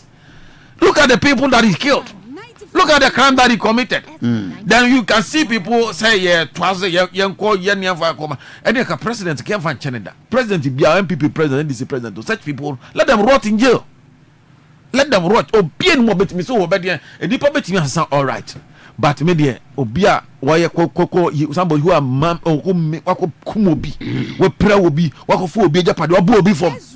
No bank o use ka free banga no o call versa bran papa no say sika ko satam na juma na wako obi re sika o de ko juma wagu na juma enei say ni pa na obo on form na juma no betimi akofa na san ba biem obi wo ha e ya okro timi no mo fa mu wuye no can you go and bring them back masa me de akromfo de mamo nsuso mu so wo Ghana ha wo me de wam so mu so amnesty no ye won kofo bu wo a omu da mu a enyo mo fault a de me ka atiase and no de me tiase ba kronfo in the middle of it. Oh masa mama so so sa ne o man so my fa humo bro ko heaven nya mu humo bro na fa ni pa ko heaven de me ka atiase sa krono humo bro ntimi fa ko heaven wa na sa choro sam ne kra aka o se so wo bi ya bibi na ko fa ne bonus wa wo na wa fa ne bonus ana me boa media sa yi na me ko fa so sa ko ye bia ti media ayi Kofi reverend saani o mane de mama ye ntwitwa so na ye nyi ye ni free sa krono sem ne kromfo ayakoche no kromfo. So you had the road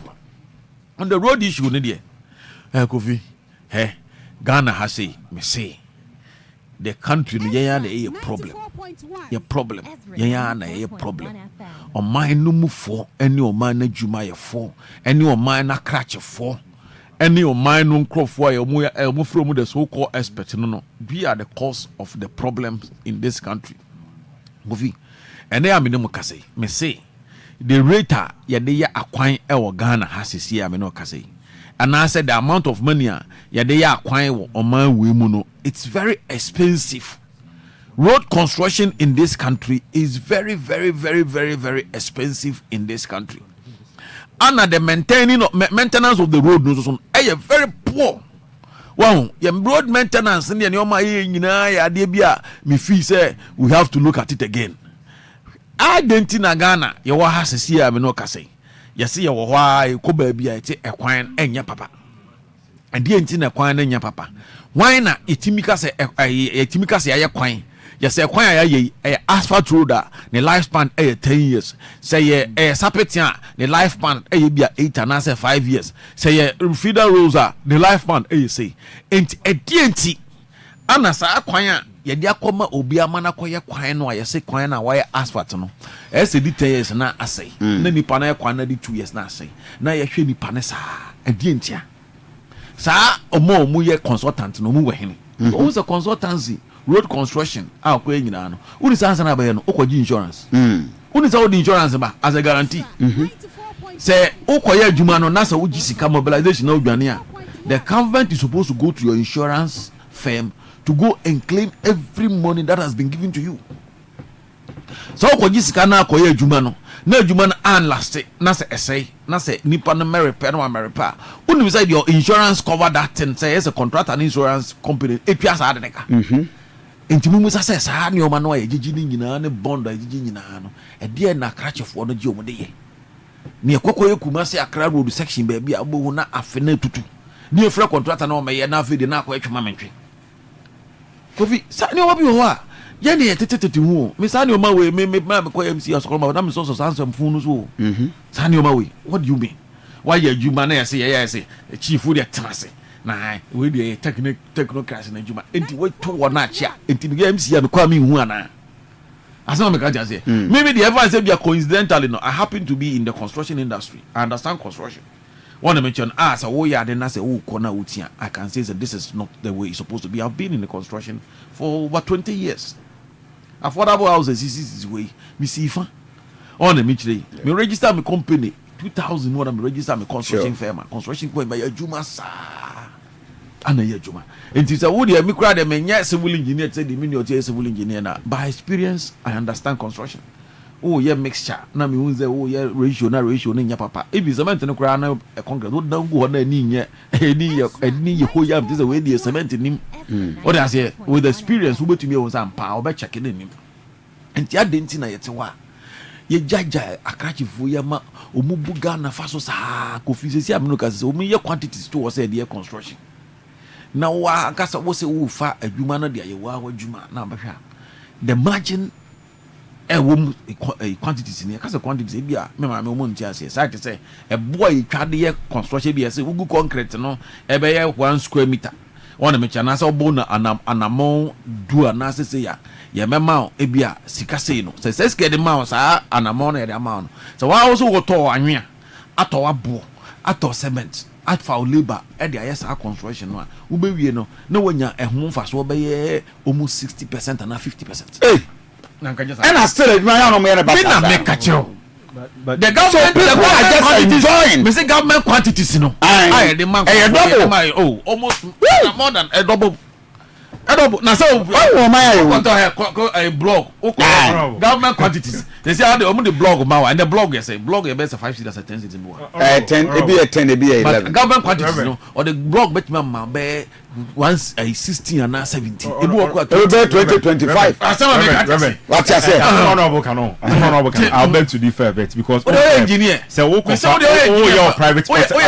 Honorable your private person. Engineer offer contract or honorable yana bills not the man. Ono per day mark not the mark the mason and I say the labor no may be different from what is charged when it comes why is he in pure carry bribia bless you okrom hey we go so many amount 1005 oh yeah ban adwuma labor na say oh contractors akese e wo hey ah almost 6 days adwuma labor no yeah na say wo yeah on say when it has to do with government contract it's different from the honorable Kasa. Focus in some boys a good ya form contract omu yi.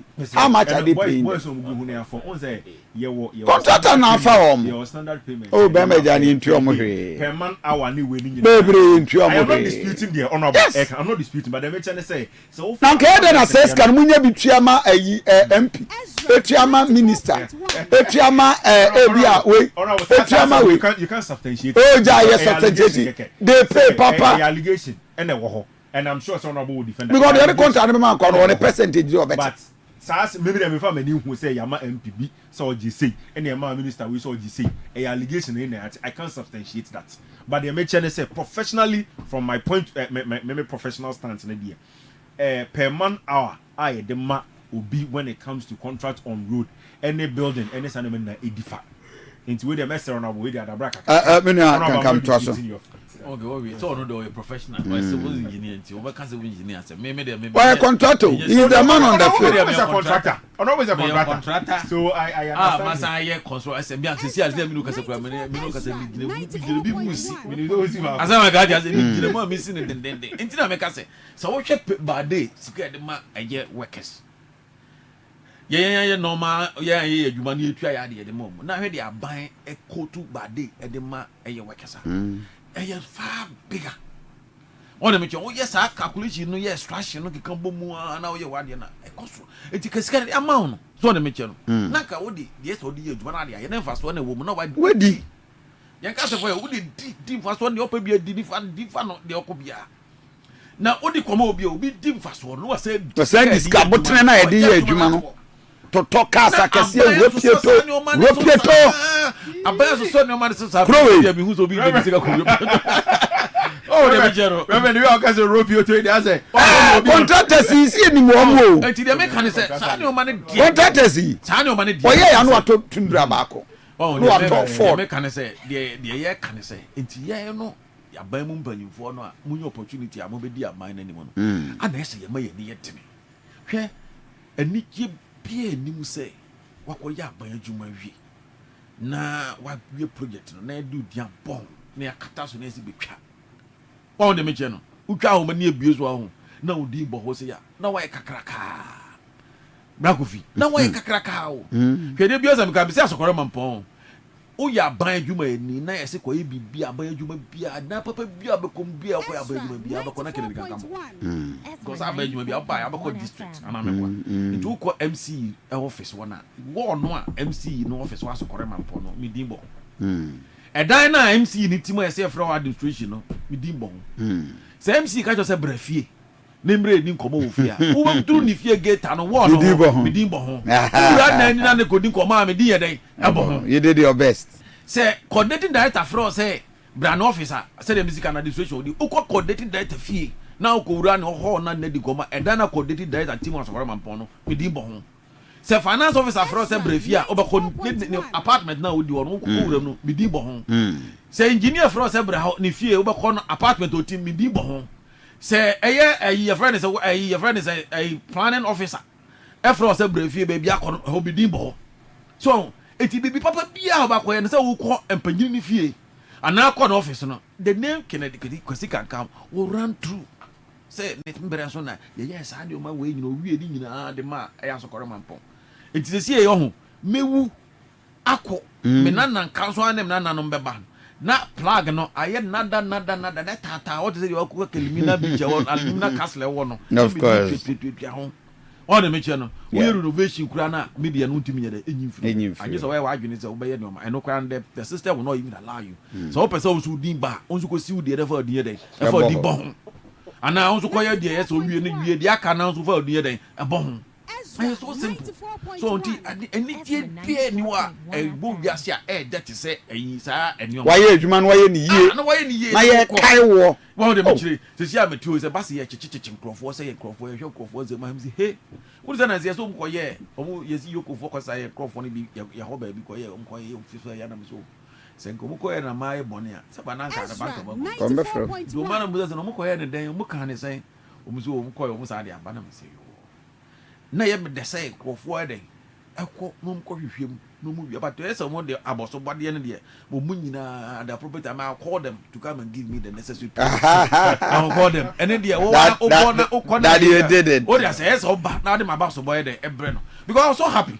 Now, it was a common van, monitors from my crab. Now I'm at the office, those mobile. We became the business. How did I manage to do this? Now I'm saying, then I was, the security bring me, you could be you, but what did they say? Why you the Juma and also transact or Juma and why? For common fund monitors, which make us a mere my transact or Juma. I should say, a idea you move, and no much you could trouble see a quiet, do the other example, baby, you're going to use your project. So, until Ottawa, Obozo Muba, no I cracker, auditors will come, they will go and come over. A quite fast while yes, I do. Was an Indian a but was a make carbases in your make carbases say, Cassia by a gun a year on Bracofi. Sikapa, you timi Cassa $801 million dollars as a Ghana citizen, Kumasi Accra Road. As a Kumasi Accra Road, bro, 265 kilometers.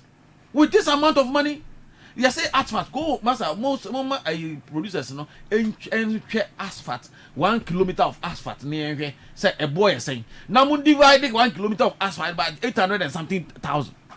For the mechanic, if you catch it, the other by a base, will be a sub base. What the mechanic, the other by a construction, will be greedy. Well, Edia, Ebia, a Unino, as a Kumasi crowd, no, Nakasaka Atomu, so I broke a can, but for the end way a contractor back, Peo, I owe you Pukuasi, eh? Pokuase etu ensawo kwai kakra we 801 million say Ghana cedis dollars. That's me hey, the amount is too much. Ezra 94.1 who say a kwai no say o pikin say fa the road itself obeka sisika no so but unim say sa kwai no mo ye interchange wo so interchange connect. Most of them are flyovers. Most of them are flyovers. You see, the asphalt. Let us put it in proper perspective. Oka flyover, all those ones are great separated. Mama, you're technical too much.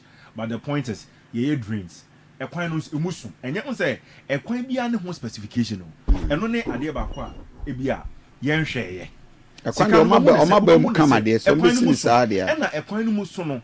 Ebia 1 kilometer of asphalt no at what thickness asphalt kroba ni all those ones come in into ebia ya hekwan ye hu se cargo na nam so no eso into kwan na se na nke bi betima ye na se bia edum ne so full idea bia dance so full idea to abu akwa no ebia mu hye na nye we no it's a highway and Ghana Highway Authority specification no is different from urban road specification. It is one show hu year obeka se kwan no sika da hu de nka wose nka ewie kwan ni nyina but let's not forget the compensations omo aye bubu omo dan omo aye clear omo no ma free kwan mu ni adenya all those things comes to play. It's one who hu sika no sika so but ask yourself say what work is going into it. Honorable your contractor as ma make him you sure say woni say bi o ho obi bi anka ono so no ne bi a wo si no obi ofra bonti ko hu sika o de ye you say hey and say keske ni nketimi sa bronsan be to aso say but e bi adan na nko wo si no or started to the foundation we say I have me to foundation I have your water law into foundation na ke be the original design no e be na nka me ko say but you say na water law this and copy boulders any idea all those ones are added cost into I thought that when it comes to sikasem say na yenye careful how we debate it especially when it has to do with government. Yes, and for technocrats no I will not rule that fact out but yensusu enye eyi ewo ho say ICC Canada honke wasn't give we akrakuma say highway no reverend enye kwan ketwa. Yeah, but I check senior from Kofi time is in there. MCR between 10 home quick commercial break. What's the radio continue? Omono there. Yeah, in fact. So let's get a criminal expert and a security person. Now you understanding halfway back. How are we going to keep them? How until NIPA 16 there? President said there be, which of course will be have Atuesian and Agrada to be part of the 16. Oh, me not sure. You are not sure. Oh, but you see, sister, no more jodo. Ade. For me, Mami Agrada and this lady I know how you will be here. If you are Schwarzenegger, we are Crawford. They are Ebia Mewra Kakrano. Kakali Mbutomo no. Na me call social media. Na me entertain me home. So, it will be say say ɔman no yɛn nyinaa yɛntumi nkɔ no the way a wɔsɛ yɛkɔ no no so that's it enti nka yɛde ɔmo ka ho ma yɛde ne ka ho ma ne baaya bi na di ne kɔtum ɔsɛ bɔne a odi yɛ ɛde kɔ ɔmo nso ɔmo wɔ ha yi ɔmo nyinaa so yɛ mo amnesty nyinaa so yɛ bɔne a ɔmo so di yɛ so ɛna ebi kwana nka yɛkyerɛm akyerɛ amanfoɔ baako bɔne a saa nkurɔfoɔ mo ba bɔnten obi yɛ di a ebi ankobi di akora so sin obi ɔda so dem ɛno deɛ you are right so but the white public figure no ɔno no deɛ ne ba na yɛka no yoo saa eti ɛbɛrɛ wɔn mpani ase wayɛ adeɛ sɛ sɛdeɛ mmara no ba ne kwan no mmara no ɔbɛyɛ saa nyɛ ɔno nko na ayɛ abɛn bi aba saa de wei no ɔyɛ eti minimu sɛ ɛyɛ ane sa ɛbɛda no ase na ne yɛasrɛ mo nso a modi bɔne ne sɛ mani bɔne miɛmfa nkɔkɔ tum ɛna wanya amnesty ɛntena fie ɛntena baabi nkɔhyehyɛ adwene bɔne nkɔdi bɔne ɛmiɛmfa nkɔto prison na wabɛhwɛ mu sɛ ɔmampanin ma amnesty prison wɔn makɔ ɔpɛn central prison sia ɔmo de bi wura hɔ na reverend baabi hɔ mi wura enipa more than bɛɛ 80 wuru ma te sɛ ɛha yɛ ana ɔmo gu mu o ɛmpa no ɛyɛ bɛɛ half five ɛmo maka nyina gu fam na wohwɛ nipa ɔmo gu hɔ ɔmo hwɛ tv a obi akɔn ne ho sei ɛna wahwɛ tv in fact mimi wura mu no na ɔmo so bra yɛde saa ne ɛfa no saa yɛ mpanimfoɔ wɔ hɔ mmeranteɛ wɔ hɔ wɔn abɔdwo sɛ afuo wɔn sɛbi ɔmokɔte so afuo in fact terrible to be in cells. I mean I'm expecting very terrible get me example to be in cells videos ɛnyɛ koraa deɛ ɔmo yɛ but ɔmo sɛ ɔba Asante regional ɛyɛ sɛ mpanimfoɔ a ɔmo Asante region no yɛ nkurɔfoɔ bi wɔ koraa no a ɔmo ɛyɛ prisoners a ɔmo esua de pam ntade a pempam ɛde ma security for no dodo no ano pam no central prisons ya ya carpenter for ho ya wo amazing for prison ha na reverend banku e kama prison for no okoto kwabara ni so ka banku na ora be ho enti enya kono se nipa ya be twa kura se do process one day kura enya kono me mo mpa se yakopama bi nto me da enya kura enti ya na wampani ase na yen sere se we need to decongest the prisons. Now, omo ye prosecutors no na no more police stations no. Me call prison ha, central prisons omo can say me tell me. Prisons na say, e de ne kwa na prosecutor na ka chen so wo kwa ka so di for. Enti no ono woni hwe. To kwa ya so mi di for in na idea ne so ka so di for. E bia na judge no o sentence na say because the bona dey actual. But a deliberate attempt by the prosecutors at the Ghana Police Service to get most of them in jail. And prison officers no, any prisoners na kasa no complain about that. So I think say who be here some penny about the congested prisons no. Any point or two body why no ko twa body e. Body e kan ko twa e. Okofa obi phone e on them and ya chi no. For more than 10 years. Obi abo mai kadu o mai sika, obi adiewu. No otifie.